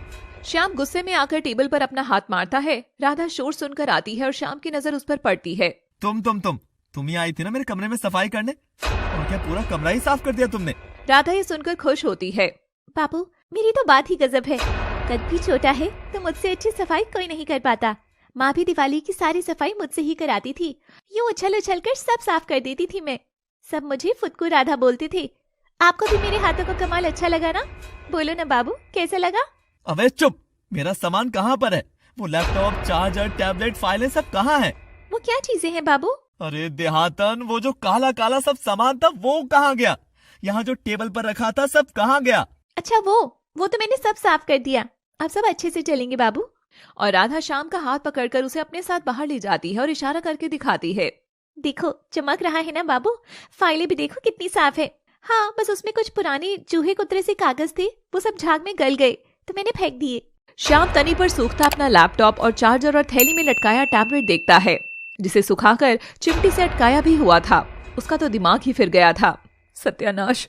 लो, माँ जी सत्यानाश के कदम पड़े घर में, और ये देखना ही और बच गया था। ए पागल लड़की, गवारन, कुछ देखा नहीं क्या कभी? ये क्या कर दिया तूने? मेरी मेहनत, मेरा सारा बिजनेस डेटा सब बर्बाद कर दिया तूने। इन चीजों को कोई झाग के पानी में धोता है क्या? सब खराब कर दिया तुमने। Oh no! पर बाबू, मैं तो बस मदद कर रही थी। मदद? मदद ही करनी है ना, तो आज रात हम एक ही बिस्तर पर सोएंगे, तब करोगी मदद? बोलो, नहीं कर सकती ना? तो जितना कहा जाए सिर्फ उतना ही किया करो, समझी? देखो अपनी करतूत पर। उसके सबसे महंगी चीजों से पानी टपक रहा था। तभी सूरज की तेज धूप लैपटॉप पर गिरती है और इतनी हीट पैदा होती है कि लैपटॉप और टैबलेट धू-धू करके आग की तरह जलने लगते हैं और वहाँ एक ब्लास्ट होता है। विस्फोट होते ही आग राधा के चेहरे पर गिरने ही वाली थी कि तभी श्याम राधा को बाहों में थामकर दूर कूद जाता है और दोनों जमीन पर एक दूसरे के गले लगकर पड़े थे। देखो ये क्या हो गया। ये देख राधा की आंखें नम थी। वह रोती हुई माफी मांगती है कि तभी श्याम राधा के आंसुओं को चूम लेता है। तुम सिर्फ और सिर्फ मेरी वजह से रोओगी राधा। तुमको कोई और चीज रुलाए ऐसा मैं कभी नहीं होने दूंगा, कभी नहीं। तुम्हारे आंसुओं पर भी सिर्फ मेरा ही हक रहेगा। ये तभी बहेंगे जब मैं चाहूंगा। श्याम उठकर अंदर जाने लगता है। अच्छा सुनो, पता है वो लैपटॉप एप्पल का था। कितने का था जानती हो? 3 लाख का। जब तुम्हारी किडनियां बिकेंगी ना, तब भी तुम चुका नहीं सकोगी इसका नुकसान। तो उम्र भर मेरी गुलाम बनने को तैयार हो जाओ राधा। कुछ भी करने जाऊं सब गड़बड़ी हो जाती है, पर अब भी मैं इसे ठीक कर सकती हूँ और मैं करूंगी ठीक। राधा सारा कचरा एक झोले में डालकर बाहर चली जाती है। शाम का समय होता है। श्याम परेशान होकर बिस्तर पर बैठा था। लैपटॉप में सारा हिसाब था, फाइलें चली गई। मैं किस आफत को घर ले आया। जितना इसे सबक सिखाना चाह रहा हूँ, उतना ही ये मेरे लिए चीजों को मुश्किल बना रही है। राधा, मैं तुम्हारी जान ले लूंगा। और तभी राधा गिफ्ट रैपर से सजा एक छोटा डिब्बा श्याम के सामने करती है। क्या है इसमें? तुम मुझे तंग करना बंद कर दो राधा, वरना मैं तुमको एक दिन पूरी तरह मसल दूंगा। श्याम तोहफा देखकर मुंह फाड़े राधा की ओर देख ही रहा था कि तभी राधा उसके मुंह मीठा बनारसी पान ठूस देती है। अरे बाबू, तने गुस्सा शांत करो। ये मीठा पान चबाई लो, थोड़ा सा ठंडक आए माथे में। और गिफ्ट देखो तुम्हारा, एकदम ललन टॉप है, किडनी बेचे बिना। अब खोलो भी। श्याम राधा की अतरंगी बातों को सुनता पान चबाता गिफ्ट खोलता है और उसके अंदर एप्पल लोगो का एक बॉक्स होता है जिस पर लैपटॉप बना हुआ था। क्या तुम मैकबुक लाई हो मेरे लिए? पर कैसे राधा? श्याम आश्चर्य से राधा को घूर रहा था। तभी राधा पानी चबाकर बोलती है, अरे राधा रानी का कमाल देखिए, अंदर खोलो, फिर देखो कैसी राख में से ही हीरा चुनकर लाई है राधा रानी। श्याम जैसे ही बक्सा खोलता है उसकी तो आंखें ही फटी रह गई थी। आखिर ऐसा क्या दिया था राधा ने और कहां से, जो खुद श्याम के टुकड़ों पर पल रही है? वो क्या करना चाह रही थी? देखने के लिए फिर से आइए हमारी इस कहानी बनूं मैं तेरी दुल्हन में, जहां राधा श्याम के मन में नफरत से प्यार तक का सफर तय करेगी। श्याम देखता है कि राधा ने उसे एप्पल की लोगो का एक डिब्बा दिया है। श्याम जैसे ही उसे खोलकर देखता है, उसमें से एक छोटा कैलकुलेटर निकलता है। देखा बाबू, है ना एकदम तुम्हारे लैपटॉप जैसा छोटा सा। मैं गई सारे उंतरू फुंतरू को एक बोरे में डालकर और कबाड़ी वाले को देकर पूरा 500 रुपए में बेचकर आई हूँ। 200 को दिया ये छोटा लैपटॉप और 100 का ये सेबवा का बॉक्सा लिया, और ये बच गई तुम्हारी 200। इसका तुम यूं कागज वगैरह ले लेना, ठीक है बाबू? श्याम राधा की इस हरकत से हंस पड़ता है। तुम सच में इतनी भोली हो या इतनी शातिर हो कि भोली होने का ऐसा ढोंग करती हो कि हम सब तुमको भोली समझे? हाँ राधा, क्या हो तुम? श्याम राधा के करीब आकर उसके भैया में रोड देता है। बाबू, क्या हुआ? मैं तुमको शातिर लगी क्या? जिस राधा को मैं जानता हूँ वो तो शातिर ही है। क्या? तो क्या तुम मुझको जानते हो बाबू? बोलो। श्याम राधा का सवाल समझकर सकपकाकर हाथ छोड़ देता है। राधा, तुमको अंदाजा भी है या नहीं कि तुमने क्या खराब किया है? मेरी वो फाइलें कितनी जरूरी थी, पता है तुमको? ये कागज तो तुमने धो दिए थे ना? हाँ, फिर ये कैसे? अरे माना कि हम थोड़ी बुद्धू हैं, पर इतनी भी नहीं है बाबू कि कागज को धोते नहीं है, ये भी हमको ना पता हो। पर ये चीज तुमको देने के बदले हमको क्या मिलेगा? हाँ? तभी श्याम राधा के हाथ से कागज छीनने की कोशिश करता है, पर राधा उछल कूद करके उसके काबू में नहीं आती। पकड़ो मुझे बाबू, पकड़ोगे तो ही ये मिलेगा। पूरे कमरे में उछल कूद चल रही थी। हंसी की गूंज गूंज रही थी। लग रहा था जैसे राधा श्याम कितने ही पुराने दोस्त हों। बनारस की भूमि पर लग रहा था जैसे वृंदावन में होने वाली राधा श्याम की अटखेलियां इतनी मनोरम लग रही थी। तभी श्याम राधा की कलाई कसकर जकड़ लेता है और उसी के ऊपर गिर जाता है। श्याम राधा एक दूसरे की निगाहों में देख रहे थे। दोनों की दुश्मनियां आंखों के रास्ते से ही कहीं खो रही थी। बाबू, तुम इतने अलग से क्यों हो? तुम्हारा छूना मुझे बुरा क्यों नहीं लगता? जबकि ये गलत है, नाजायज है, मगर तब भी लगता है कि मेरे इस बदन पर तुम्हारा ही हक है। कहीं वो हक मेरी दौलत देखकर तो मुझे नहीं दे रही हो तुम? उठो अब। दोनों उठ बैठते हैं। इससे पहले तुम इन कागजों को भी खराब कर दो, मैं हिसाब लगा लेता हूँ। ओफो, कितना मुश्किल है ये सब। तभी राधा कागज को देखती है और कैलकुलेटर उठाकर टिक टिक करके सारी गणना एकदम से कर देती है। लो बाबू, तुम्हारा टीम बच गया। श्याम देखता है कि सारी कैलकुलेशन एकदम सही है, वो भी इतनी फास्ट करने पर भी। मगर कैसे? मुझे तो इन टेढ़े मेढ़े अंकों के साथ खेलने में बड़ा मजा आता है। पढ़ी लिखी ना हुई तो क्या बाबू, उंगली पर गिनती तो कर ही लेती हूँ और हिसाब किताब तो जानती ही हूँ। पर पता है बाबू, अगर मैं पढ़ाई करती ना तो मैं ये हिसाब किताब ही सीखती, बहुत बड़े लेवल पर। मुझे बड़ा पसंद था पढ़ना। पर क्या राधा, बोलो तो, पर क्या? इतना अच्छा तो कर रही हो तुम, फिर क्या दिक्कत है? पर बापू ने कहा लड़कियां पढ़ती नहीं, चौका संभालती हैं, और फिर मुझे चौका संभला दिया। पर चौका हो या ये टिक टिक, मैं सब में अव्वल हूं ना बाबू। बोलो कैसा लगा इस राधा रानी का दिमाग? श्याम राधा की बात सुनकर उसे एकटक देख रहा था। उसके चेहरे पर जरा भी शिकन नहीं थी। किस्मत उससे सब छीन तो रही थी, मगर फिर भी उसे ज्यादा शिकायत नहीं थी। होठों पर एक बेफिक्री सी मुस्कान थी। श्याम की आंखों में राधा को देखकर आंसू आ गए थे और राधा को गले से लगा लेता है। कभी कभी तुम पर तरस या क्रोध नहीं, बस प्यार आता है राधा, बस प्यार। क्या करूं, चाहे कितनी भी नफरत कर लूं तुमसे, मेरा पहला प्यार तो तुम ही रहोगी ना, हमेशा तुम ही। क्या हुआ बाबू? और श्याम बिना कुछ बोले वहां से बाहर आता है तो कांता ने बाहर श्याम की दोस्त और उसके परिवार को बुलाया हुआ था। अरे विशाखा तुम, अरे अंकल आंटी आप दोनों। हाँ बेटा, ये तेरी शादी के लिए आए हैं, तेरी और विशाखा की शादी के लिए। क्या? पर मुझसे एक बार पूछते तो सही। अरे लल्ला, हम जो तेरे लिए करेंगे वो क्या गलत करेंगे? तू ही बता। इतनी प्यारी लड़की है हमारी विशाखा, रूप की धनी, परिवार से बड़ी धनी। तभी राधा भी बाहर आ जाती है। और ये तो रंग में भी गोरी है बेटा, देख तो कैसी दूध जैसी है। तुझे भी तो गोरी लड़कियां ही पसंद है ना? श्याम राधा की ओर देखता है और हाँ कर देता है। ठीक है, शादी मंजूर है, मगर मेरी शर्त है कि मैं विशाखा से 2 दिन के भीतर सगाई शादी दोनों करूंगा। ये फैसला सुनकर सब एक दूसरे की ओर आश्चर्य से देखते हैं। अरे तो ये भी कोई समस्या की बात है? अरे जब दूल्हा दुल्हन राजी तो क्या करेगी अमावस्या भी। कांता राधा की ओर देखकर मुंह बनाती है। अब मेरा श्याम उस नौकरानी के फेर से निकल जाएगा। जब खुद की बीवी होगी तो बाहर उसे भूख नहीं मिटानी पड़ेगी। आज तो मैं बहुत खुश हूँ, बहुत ही खुश। राधा किचन में काम कर रही थी, तभी विशाखा वहां जाती है। तुम तो रुद्रपुर से हो ना? राधा नाम है न तुम्हारा? हाँ, पर तुम मुझको कैसे जानती हो जी? मैं तो तुम्हें और तुम्हारी दोस्त जुगनी को भी जानती हूँ। राधा यह सुनकर हैरान थी। क्या आप जुगनी को भी जानती हो? मगर कैसे बहन जी? ओ प्लीज, बहन जी तो तुम हो राधा रानी। तुम शायद भूल गई कि मैं कौन हूँ।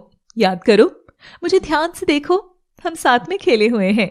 राधा विशाखा का चेहरा ध्यान से देखती है तो उसे 10 साल पहले की बात याद आती है, जब तीनों लड़कियां किशोरियां थी। गलियारे में जमीन पर पिट बनाकर 2 लड़कियां खेल रही थी, जो कि राधा और जुगनी थी। सस्ती फ्रॉक और तेल चुपड़कर 2 चोटियां बनाई दोनों लंगड़ी टांग से खेलती हुई हंस रही थी। तभी वहां उनके पड़ोस में रहने वाले जमींदार की बेटी विशाखा वहां आती है। खुले लहराते बाल, सुंदर सी अमीर दिखने वाली लड़की महंगी फ्रॉक पहने इठलाती सी आ रही थी। देखो, मेरे डैडी विदेश से मेरे लिए डॉल लाए हैं। देखो तो कितनी सॉफ्ट है। रात को इसे साथ लेकर सोती हूँ तो बड़ी मीठी नींद आती है। तुम इतनी बड़ी होकर भी गुड़िया के साथ क्यों सोती हो? ओह प्लीज यू गवारन, तुमको क्या पता? तुम्हारे घर में सबके पास जितना पैसा होगा उतना तो सिर्फ डॉल का है, पर डॉल तुम्हारे नसीब में नहीं। सिर्फ ये पत्थर के साथ पिट्ठू खेलना है। लंगड़ी बनो और गधे की चाल चलो, टपड़क टपड़क। पर तुमको देखकर तो लगता है कि तुम रात को सोते हुए अंगूठा भी चूसती होंगी। राधा, इसकी गलती नहीं है, बेचारी बड़ी ही नहीं हो पाई। ये सुनकर विशाखा को गुस्सा आता है और वो जुगनी को मारने उस पर झपट पड़ती है, पर राधा उसे दबोच लेती है। तीनों लड़कियों में गुत्थम गुत्था हो जाती है। कभी वह राधा की चोटी खींचती तो कभी जुगनी की। कभी राधा और जुगनी उसके लंबे बाल पकड़कर खींचने लग जाती और तीनों लड़ते झगड़ते थक कर बैठ जाती और अपने बिखरे बाल समेटते हुए बोलती हैं, मामा सही कहती हैं, तुम जैसी लड़कियों का भविष्य फिर ऐसा ही बन जाता है। कोई गवार सा लड़का तुमको ब्याह ले जाएगा और फिर दोनों ऐसे ही करोगी, और मुझे कोई मुझ जैसा लड़का मिलेगा जो मुझे पलक ऊपर बिठा कर रखेगा। विशाखा मैडम की बड़ी बड़ी बातें बड़ा पाव खाते। अरे तुम्हें क्या पता, मैं कुंडली मेरे हाथों से ही लिखूंगी विशाखा रानी। मेरा जो पति होगा वो बनारस का सबसे रईस सेठ का बेटा होगा। जितने तेरे सिर पर बाल है ना, उतने तो मेरे पास कपड़े होंगे। जितने तेरे पास कपड़े हैं उतनी उसके पास गाड़ियां होंगी। जितना तुम पूरे साल में कमाओगी उतना वो मुझ पर एक दिन में खर्चेगा, समझी? तू राधा को जानती नहीं है, राधा की शादी अमीर से होगी, देख लेना एक दिन। ये सुनकर विशाखा हंसते हुए चली जाती है और कुछ दिनों बाद विशाखा ने रुद्रपुर छोड़ दिया था। बरसों बीत गए, राधा जुगनी भी उसे भुला चुके थे। आज 10 साल बाद विशाखा राधा के सामने खड़ी थी। तो राधा रानी, पहचान गई होगी तुम मुझे। राधा अपनी बात याद कर खुद ही शर्मिंदा हो रही थी। वैसे सुना मैंने तुम्हारी दोस्त जुगनी को तो उसके पति ने छोड़ दिया और तेरा भी केस बड़ा फेमस हुआ था राधा। तभी वहां श्याम भी आ जाता है। केस? कौन सा केस? जरा मुझे भी तो बताओ। तुम क्या राधा को जानती हो? जानती हूँ, अरे हम तो बचपन के दोस्त रहे हुए हैं। देख लो श्याम, ऐसे लोगों से भी दोस्ती रही है मेरी। वैसे तुमको पता है, राधा हमेशा कहती थी कि एक दिन वो बड़े घर में जरूर पहुंच जाएगी, जहां नौकर चाकर, गाड़ियां, कपड़े और एक बहुत अमीर पति होगा। विशाखा, छोड़ो पुरानी बातों को, हम बच्चे थे। हाँ, बड़ी आई बच्ची। 15 साल के थे हम सब। वैसे बात तो सही थी, घर तो बड़ा मिल ही गया ना तुमको। यहाँ की रानी ना सही, नौकरानी तो तुम बन ही गई हो, है ना? क्या विशाखा, तुम भी ना। चलो अब अपने कमरे में चलकर अपनी बात करते हैं। श्याम विशाखा चले गए थे, पर राधा का मन उदास हो गया था। रानी बनने के सपने में ना किसी की बीवी बनी, ना ही प्रेमिका, सिर्फ इस घर की नौकरानी बनकर रह गई थी। कांता श्याम के पास जाती है। बच्चों, जब शादी 2 दिन में ही है तो विशाखा तुम अपने परिवार के साथ यहीं रुक जाओ, हम सारी तैयारी यहीं कर लेंगे। वाह मम्मी जी को तो ठंडक ही मिल गई बहू के मुंह से ये सब सुनकर। राधा दूर खड़ी सब देख रही थी। उसे विशाखा को श्याम के करीब आना अच्छा नहीं लग रहा था। तभी राधा बीच में आ पड़ती है। माँ जी, आज आपकी पसंद का कुछ बना दूं क्या? आ गई कबाब में हड्डी। हाँ। अरे इतनी भी समझ नहीं है घर की बहू को कैसे लाड़-चाड़ किया जाता है। अरे तू क्या सिर्फ मेरी बाई है? सुन बेटिया विशाखा, आज से ये राधा तेरी पर्सनल काम वाली है, ठीक है? और अब से सब कुछ तेरी ही पसंद का बनेगा, ठीक है? विशाखा खुश होकर श्याम से लिपट जाती है। राधा के चेहरे पर इसकी तकलीफ दिख रही थी। ये देख श्याम को मजा आ रहा था, मगर राधा को तो विशाखा का घमंड तोड़ना ही था। रात का समय होता है, सब सो जाते हैं। तभी श्याम के दरवाजे पर खटखट होती है। वह नींद में दरवाजा खोलता है तो वहां राधा खड़ी थी। तुम इतनी रात को? राधा श्याम के चेहरे पर हाथ फेरकर मुस्कुराते हुए अपनी साड़ी खुद ही उतारकर श्याम के गले लग जाती है और उसे बिस्तर पर लेटाकर उस पर सो जाती है। श्याम भी नींद में ही राधा को थामकर सो जाता है। सुबह होती है। राधा श्याम 2 जिस्म एक जान की तरह एक दूसरे से लगकर बड़े ही सुकून से सो रहे थे। उधर कांता विशाखा को जूस का ग्लास देती है। जा बेटिया, अब से अपने पत्नी होने की ट्रेनिंग शुरू कर और शाम को जूस दे आ। विशाखा जाकर श्याम के कमरे का दरवाजा खोलती है तो उसके हाथ से जूस का ग्लास गिर जाता है। राधा श्याम के आगोश में, वो भी आधे कपड़ों में। क्या राधा सिर्फ विशाखा से बदला लेने के लिए ये सब कर रही थी, या फिर राधा का भी दिल श्याम पर आ चुका है? विशाखा के हाथ से जूस का ग्लास गिरता है और कांच के शोर से कांता और फगुनिया भी वहां आते हैं। अरे लड़की, सुबह सुबह कांच तोड़ दिया। पता भी है शादी के घर में कितना बड़ा अपशकुन होता है। ऐसा क्या हो गया जो अब तू बुद्ध बनकर खड़ी है? कांता की नजर अंदर पड़ती है और वो भी फगुनिया को इशारे से अंदर का नजारा दिखाती है। माँ जी देखो नजारा, मुझे तो चक्कर आ रहे हैं। विशाखा दरवाजे पर खटखट करती है और श्याम की नींद खुलती है। श्याम देखता है कि राधा उसके सीने से लिपटकर सो रही है। सामने विशाखा, बगल में राधा। ये देख श्याम छटपटाकर खड़े उठते हैं। राधा की नींद भी खुलती है। वह अंगड़ाई लेकर उठती है और श्याम को देख मुस्कुराती है। गुड मॉर्निंग बाबू, कल रात शायद सबसे अच्छी नींद आई है ना? अब मैं मेरे कमरे में जाती हूँ। सारे दिन आपके कमरे में थोड़ी ही रह सकती हूँ। कहीं विशाखा बहन ने देख लिया तो खामखा बात पड़ जाएगी। धत। और राधा इठलाती हुई उठकर दरवाजे की ओर आती है तो सामने विशाखा को देख चौंकने का नाटक करती है। ओह, वो दीदी जी, वो साहब को मेरे साथ ही सोने की आदत है ना, पर साहब ऐसा आपसे नहीं करेंगे। अब तो तुम आ जाओगी तो मेरी क्या जरूरत? क्यों बाबू, मेरी क्या जरूरत तुमको? सही बोली ना मैं? चलो मुझे अब जाना है। हटो हटो सब, जगह तो मुझको। राधा तो अपनी बाजी चलकर वहां से निकल लेती है, पर विशाखा वही खड़ी सवालिया नजरों से श्याम को देख रही थी। बदतमीज लड़की, इसकी हेकड़ी तो मैं अभी 2 मिनट में निकाल दूंगी। अरे तू रुक कांता, इन बूढ़े हाथों में च्यवनप्राश की अब भी इतनी जान है कि छड़ी मारकर उसकी हड्डियां ना डबल रखती तो मेरा नाम भी फगुनिया नहीं, और फिर कोल्टा को घसीटते हुए घर के बाहर कचरे में फेंक दूंगी। हमारे घर के बेटे के बिस्तर में आकर खुद सेठानी बनना चाहे है। हाँ नहीं तो। तू रुक विशाखा बेटा, मन छोटा मत कर, उसका इलाज मैं अभी करके आती हूँ। और तभी विशाखा फगुनिया का हाथ थामकर उसे रोक लेती है। नहीं दादी, रुक जाओ, कुछ मत करो आप। वो लड़की श्याम की कुछ ज्यादा ही खास लग रही है। तभी देखो तो इसकी आंखों में कोई पछतावा नहीं नजर आ रहा, ना ही कोई सवाल है, बस एक ही तस्वीर आ रही है, आधे कपड़े पहने उस राधा की। विशाखा बस करो। चिल्लाओ नहीं मुझ पर। तुमसे ब्याह कर रही हूँ तो इसका ये मतलब नहीं कि तुम्हारी अय्याशियों को भी सीने से लगा लूं। तुम्हें तो वो लड़की बिल्कुल भी पसंद नहीं थी ना, तो फिर क्यों उसको हर वक्त अपनी नजरों के सामने रखते हो? निकालकर फेंक क्यों नहीं देते बाहर? बोलो। और श्याम पलटकर खिड़की के पास जाकर खड़ा हो जाता है। तभी श्याम को ट्रेन से हाथ देते हुए लहराते बालों वाली राधा ध्यान आती है। हाँ, लब पर एक लफ्ज है आधा आधा, ढूंढूं तो मुख से निकले केवल राधा। ये मुझे क्या हो रहा है? जिससे नफरत है उसी का नाम जुबान पर क्यों क्यों क्यों? रहने दो मम्मी जी, नौकरानी है, रानी तो कभी बन ही नहीं सकती ना। समझ लूंगी कि बाबू के नौकरों में खास दासी है राधा रानी। अब गिरे हुए को और कहाँ गिराए, जाने दो, मैं देखती हूँ उसको। उधर राधा अपने कमरे में जाकर खूब हंसती है और हंसते हंसते उसकी आंखें भर आती हैं।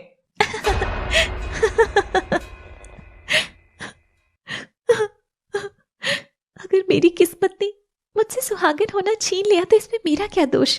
मैंने तो ये जिंदगी नहीं मांगी, राधा होने को तो शाम की ही थी सारी उम्र, मगर मेरे हिस्से तो शाम भी आधा ही आया। मुझे तुमसे कोई बैर नहीं है विशाखा, पर ना जाने क्यों जैसे ही बाबू और तुम्हारी एक होने की बात सुनती हूँ तो कलेजा चीर जाता है। बहुत दर्द होता है, बहुत दर्द। पर क्यों? मेरा और बाबू का तो कोई मेल भी नहीं है, तो फिर ऐसा क्यों हो रहा है? और तभी विशाखा लाल पीली होकर राधा के पास आती है। मैं जानती हूँ तुम क्या करने की कोशिश कर रही हो राधा रानी। मेरे और श्याम के बीच आकर खड़ा होना चाहती हो, मगर तुम शायद भूल गई हो, राधा श्याम का कितना भी होना चाहती है, मगर श्याम आखिर में रुक्मणी का ही हुआ था। तो तुम्हें जितनी एड़ी चोटी का जोर लगाना हो लगा लो, पर श्याम का विवाह तो मुझसे ही होकर रहेगा। ये सुन राधा मुस्कुराती है और विशाखा का चेहरा सहलाती है। नारी सखी, मैं कौन होती हूँ तुम्हारे बीच में आने वाली? मुझे तो मेरे इन हाथों की लकीरों ने ही जिंदगी के किनारे फेंक दिया है। हाँ, बचपन की बात का बस बदला लेना चाहती थी, वो मैं कर चुकी हूँ, मगर अब नहीं। जो मेरा है ही नहीं उसे हासिल करने की कैसी जिद। मैं अपना बिस्तरा बंद कर अभी यहाँ से निकल जाती हूँ। तो फिक्र मत कर विशाखा, धूमधाम से बाबू से शादी कर। और हाँ, मेरे पास तुझे ये नकली कंगन देने के सिवा और कुछ है भी नहीं। राधा अपने कंगन खोलकर उसे पहना देती है और वहां से जाने लगती है। क्यों जा क्यों रही है? मुझे ब्याता नहीं देखेगी? अभी खुद ही तो बोली कि बीच में नहीं आएगी, तो फिर साइड में खड़ी होकर फूल भी नहीं फेंकेगी क्या? बोल, जब बचपन में दोनों ने एक साथ ही फैसला लिया था ब्याह का, तो एक सखी के ब्याह को देख तो सही राधा रानी। और वैसे भी तेरे ना होने पर यहाँ किसी को कोई खास फर्क नहीं पड़ेगा, तो इससे अच्छा है शादी का लड्डू ही चख ले। ये सुनकर राधा विशाखा की ओर पलटती है। और यहाँ मेरी दोस्तों की लिस्ट में तू अकेली ही तो शामिल है, तो फिर क्यों ना हमारी सुहाग की सेज भी तू ही सजाए श्याम के बिस्तर पर। याद है ना वो बिस्तर जहाँ अक्सर तुम दोनों सोया करते थे? याद है ना? विशाखा तो अभी भी मीठी छुरी बनकर राधा की भावना को रेद रही थी, पर राधा ऐसा करने के लिए हाँ कर देती है। तो क्या मैं जुगनी को भी शादी में बुला सकती हूँ? अरे अमीरों की शादी है, एक की जगह दो गरीब जीम लेंगे तो कंगाली थोड़ी ही आ जाएगी।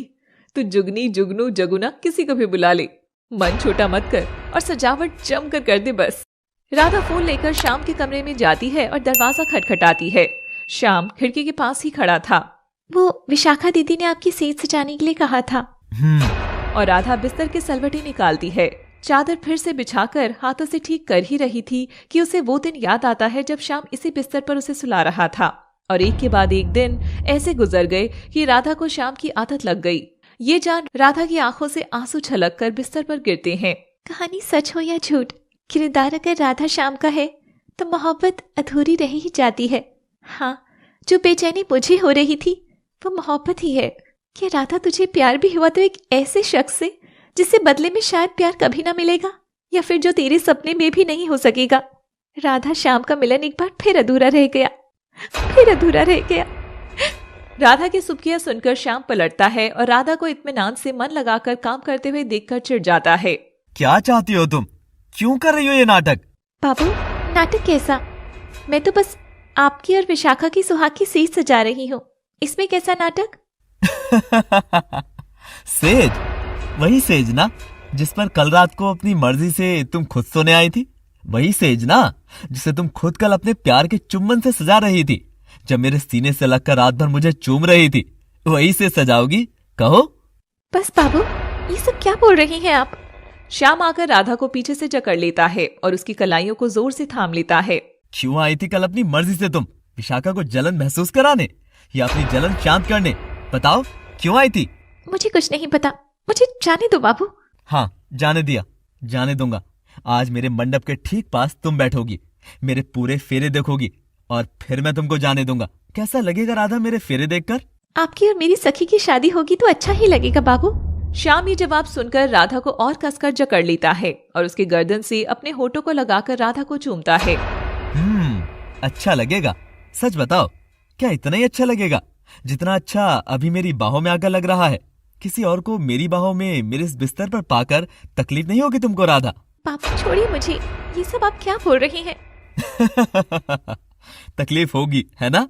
श्याम अचानक राधा के बाल जकड़ लेता है और उसे दर्द देता हुआ कहता है, पर तुम कहीं जाओगी नहीं राधा, यहीं रहोगी मेरे इसी जंगल में, जहाँ हर रोज मैं तुम्हारा शिकार करूंगा। पर कैसे जानती हो? जब तुम्हारी आंखों के सामने विशाखा पूरी तरह से मेरी हो जाएगी। पर मुझे तुमसे क्या, तुम तो बस नौकरानी हो, एक रखेल, और क्या। और श्याम राधा को बिस्तर पर धकेल कर वहां से चला जाता है। राधा बेचारी वहीं फूलों पर पड़ी पड़ी रोती है। बाबू, क्या मुझे इस घर में अपना खिलौना बनाने के लिए लाए थे? मैं तो प्यार कर बैठी तुमसे, पर तुम जो करते हो उसे क्या नाम दूं? ये प्यार है, जुनून है, नफरत है, या कोई चिढ़ है मुझे लेकर जो तुमको सताती है? राधा आंसू पोंछकर उठती है और आगे का काम करती है। तभी उसके हाथ किताबों वाली जगह लगता है और वह खुफिया दीवार वहां से खुल जाती है। राधा हैरानी से उस दरवाजे के अंदर घुसती है और वहां की बत्ती जलाकर जब शाम का वह सीक्रेट कमरा देखती है तो उसके तो होश ही उड़ जाते हैं। ये सब क्या है और कैसे? उस कमरे में दीवार जितने बड़े बड़े राधा के पोस्टर्स, बड़ी तस्वीरें, हर कोने में सिर्फ राधा ही राधा थी, सिर्फ और सिर्फ राधा। जिनमें कुछ तस्वीरें ट्रेन के सफर की तो आजमगढ़ मामा के घर के बाहर की हर जगह की थी। मगर ये सब आखिर है क्या? बाबू के पास मेरी इतनी तस्वीरें, इसका मतलब बाबू हर कदम पर मेरा पीछा कर रहे थे, पर क्यों? राधा के जहन में सवाल शांत होने की बजाय उठ ही रहे थे कि तभी वह एक तस्वीर देखती है जिसमें 3 लड़कियां और एक लड़का था। पर ये तस्वीर भी यहाँ कैसे? मुझे कुछ समझ नहीं आ रहा। मेरी गुत्थी सुलझानी होगी। मुझे देखना होगा इस कहानी की शुरुआत हुई कहाँ से है। और राधा वहीं और छानबीन करने लगती है। वह सवालों के जवाब ढूंढ रही थी और रो रही थी। उधर कांता श्याम से कहती है, श्याम बेटा, ये रहे बहू की जेवर। घर में सब काम खुले में हो रहा है तो ये कीमती जेवर तो तू सेफली अपने रॉकर में रखा। उधर श्याम जेवर लेकर अपने कमरे की ओर बढ़ ही रहा था और राधा अपने सवालों के जवाब ढूंढ रही थी। तभी राधा के हाथ में श्याम के कुछ डॉक्यूमेंट्स लगते हैं। थोड़ा बहुत तो टूटा फूटा पढ़ना जानती ही हूँ, देखो तो माजरा क्या है। राधा कागज बाहर निकालती है और उस पर नाम पढ़ती है, माधव श्याम प्रसाद। माधव? पर ये कैसे हो सकता है? राधा के हाथ से कागज नीचे गिरते हैं और तभी पीछे खड़ा श्याम हंस देता है। श्याम की घूरती आंखें राधा की डरी हुई आंखों में झांक रही थी। राधा घबराकर पलटकर देखती है और ध्यान से श्याम का चेहरा देखती है।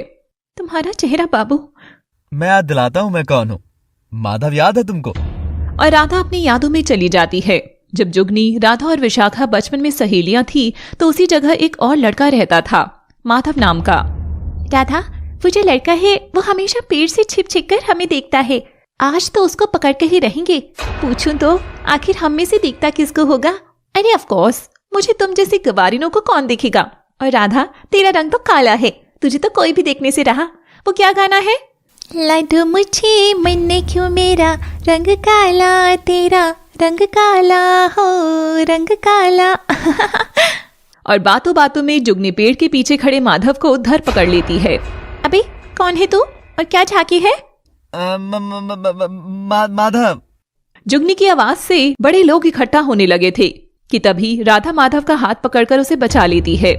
जुगनी, लड़कपन में की गई गलती की ऐसी भी सजा नहीं दे कि बेचारा ये गरीब लड़का पिट जाए। इसकी हालत देखो, पहले से ही फटीचर लग रहा है। और राधा उसकी जेब में 10 का फटा सा नोट रख देती है। ये तुम्हारे बुरे वक्त में काम आएगा माधव। चल जुगनी। और सब दोस्त चले जाते हैं। माधव को राधा से पहली नजर में ही प्यार हो गया था और फिर आज राधा ने उसका हाथ छुआ। ये देख तो माधव दीवानों की तरह बस राधा का ही नाम जपने लगा। मेरे लब पर केवल 2 ही बोल गूंज रहे हैं, राधे राधे। और उस दिन से राधा को माधव के प्रेम पत्र मिलने लग गए। राधा किशोरी से जवान हो गई, तब भी उसे माधव के प्रेम पत्र मिलते जा रहे थे।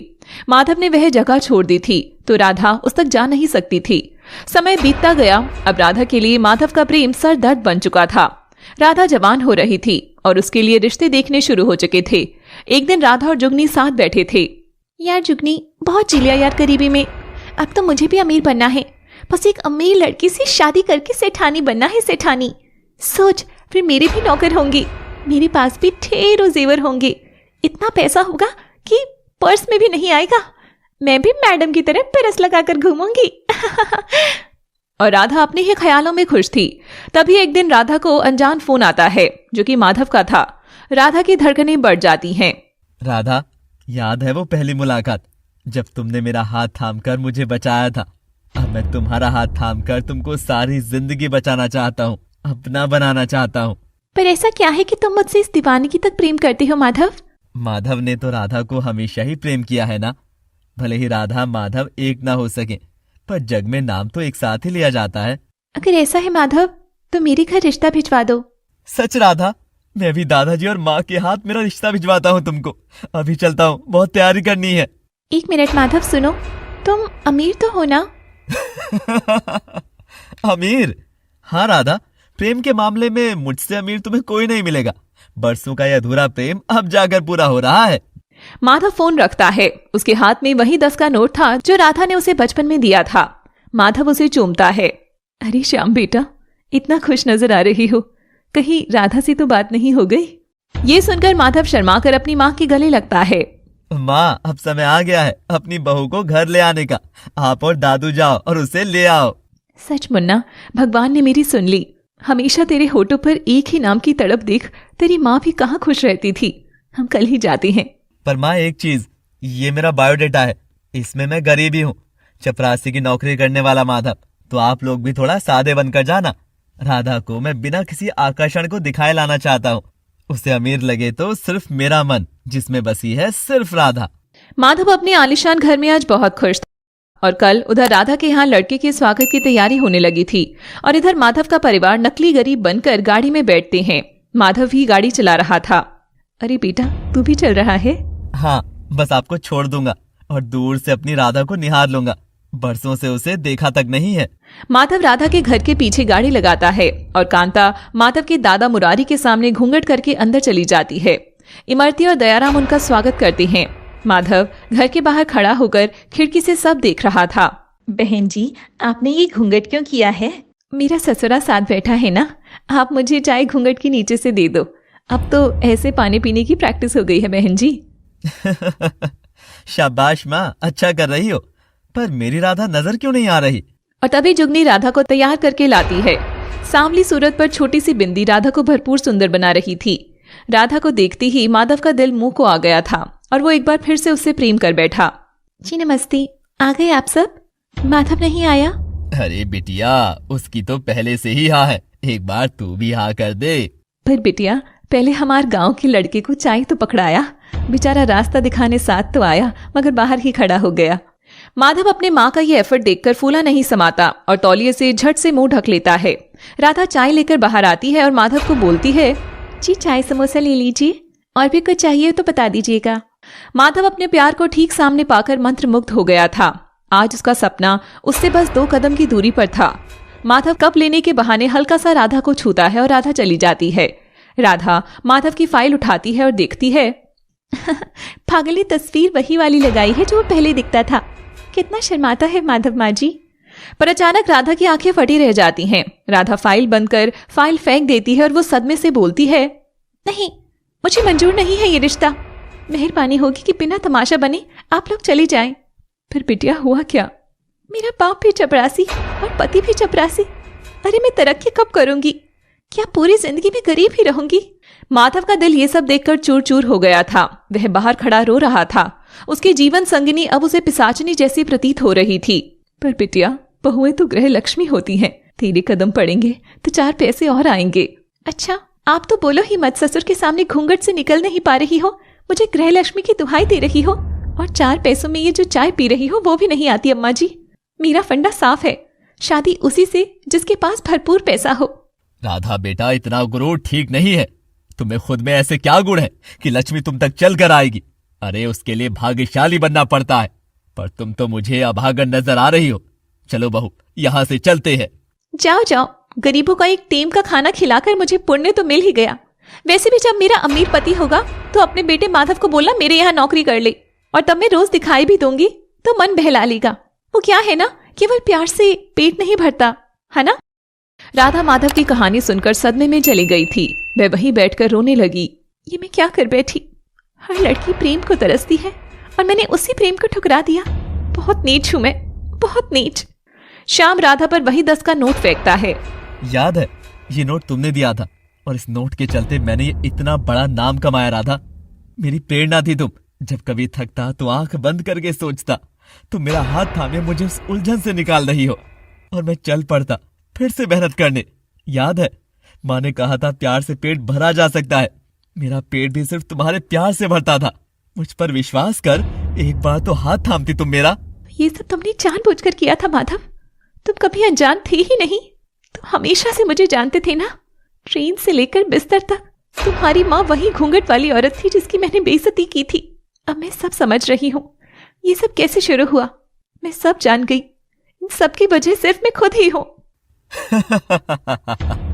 राधा, जब तुम्हारी नजर दूसरी ओर होती थी, मैं तुम्हारा चेहरा निहार कर मेरी वाली राधा को ढूंढता था। जैसा कि मैंने खुद से वादा किया था कि तुम पैसों के बीच में रहकर भी कभी दुल्हन नहीं बन सकोगी। मैंने तुमको छुए बिना तुम्हें अपना बना लिया था। यही चाहता था मैं कि सब कुछ होते हुए भी तुम सुहागन बनने को तरसो। बस माधव बस। मुझे पता ही नहीं चला मैं अनजाने में कैसे बदल गई। जब मैं गरीब होकर गरीब से चिढ़ करने लगी थी तो मैं इंसान कहां से बची। तुमने मुझसे क्यों ही प्यार किया माधव। मैं तुम्हारे कतरे भर प्यार के लायक भी नहीं हूँ। मेरी वजह से तुमने दादू को खो दिया। मुझे माफ कर दो माधव, माफ कर दो। अब तो यूं लग रहा है मैंने जीकर सब बुरा ही किया। मुझे जीने का कोई हक नहीं है, कोई भी नहीं। जिसने मुझसे प्रेम किया अब वो मुझसे नफरत कर रहा है। यही मेरी हार है। मैं हार गई माधव, मैं हार गई। राधा वहां कांच का टुकड़ा पड़ा देखती है और झट से उठाकर अपनी कलाई काटने लगती है। जैसे ही श्याम उसकी कलाई से गिरता खून देखता है, उसकी सारी नफरत काफूर हो जाती है और वो राधा को रोक लेता है। राधा नहीं, छोड़ो उसे। ये तुम क्या कर रही हो? तुमको लग रहा होगा कि मैं तुमको चोट देकर खुश हूं। नहीं, मेरे साथ चलो, आओ। श्याम राधा को गोद में उठाकर बाहर लाता है। राधा देखती है कि पूरा घर सजा हुआ है। सामने मंडप है और दोनों ओर लोग खड़े हुए हैं। राधा और श्याम उनके बीच से जाते हैं तो वो उन पर फूल बरसाते हैं। तभी राधा की नजर विशाखा पर पड़ती है, जिसने नॉर्मल कपड़े पहने थे और उसके हाथ में दुल्हन का जोड़ा था। विशाखा, ये क्या, तुम तैयार नहीं हुई? श्याम की जोड़ी सिर्फ सांवली राधा संग जमती है, विशाखा संग नहीं। विशाखा राधा को ले जाकर दुल्हन बनाकर तैयार कर देती है। श्याम दूल्हा बन खड़ा था और उसके पास राधा आती है। तभी वह वहां अपना परिवार देखती है और वहां खड़ा बूढ़ा ग्यारसी और जुगनी भी देखती है। आप सब यहाँ? सब जमाई जी की कृपा है। इन्होंने हर कदम संभाला है हमें, तुझे बिना बताए। और जुगनी, ये तेरा काका? सब माधव की तैयारी थी। अब दोस्त को फंसाने के लिए थोड़ा तो साथ मैं भी दूंगी ना। बचपन से ही तेरी अमीरी का राग सुनकर तंग जो आ गई थी। मेरे अपने ही मेरे खिलाफ खेल रहे थे, बम पिलाट कहीं की। पर माधव, वो मामा? नहीं नहीं राधा, वो मेरे प्लान का हिस्सा नहीं था। मेरी राधा को बाहर की दुनिया अगर नोचेगी तो मैं उसे फाड़ दूंगा। विवाह शुरू करें। और राधा और श्याम फेरे लेकर एक हो जाते हैं। श्याम सिंदूर लेकर उसकी ओर ले जाकर रुक जाता है। रुको मत माधव, तुमने जो सपना देखा है वही सपना मेरा भी है कि मेरा ब्याह उससे हो जो मुझसे प्यार करे। आज बन जाऊं मैं तेरी दुल्हन माधव, बन जाऊं मैं तेरी दुल्हन। राधा की मांग में श्याम के नाम का सिंदूर सज गया था और जो नहीं मिल सकते थे उनका असंभव मिलन हो गया था। और इस तरह कहानी के 2 किरदार अमर हो उठे। आप भी ऐसी ही और कहानियां देखने के लिए हमारे चैनल को अमर कर दीजिए और देखते रहिए लव सिटी चैनल पर आने वाली अगली कहानी बातें कुछ अनकही सी को। उसके बाद फिर से कुछ और धमाकेदार लाते हैं। Thanks for watching.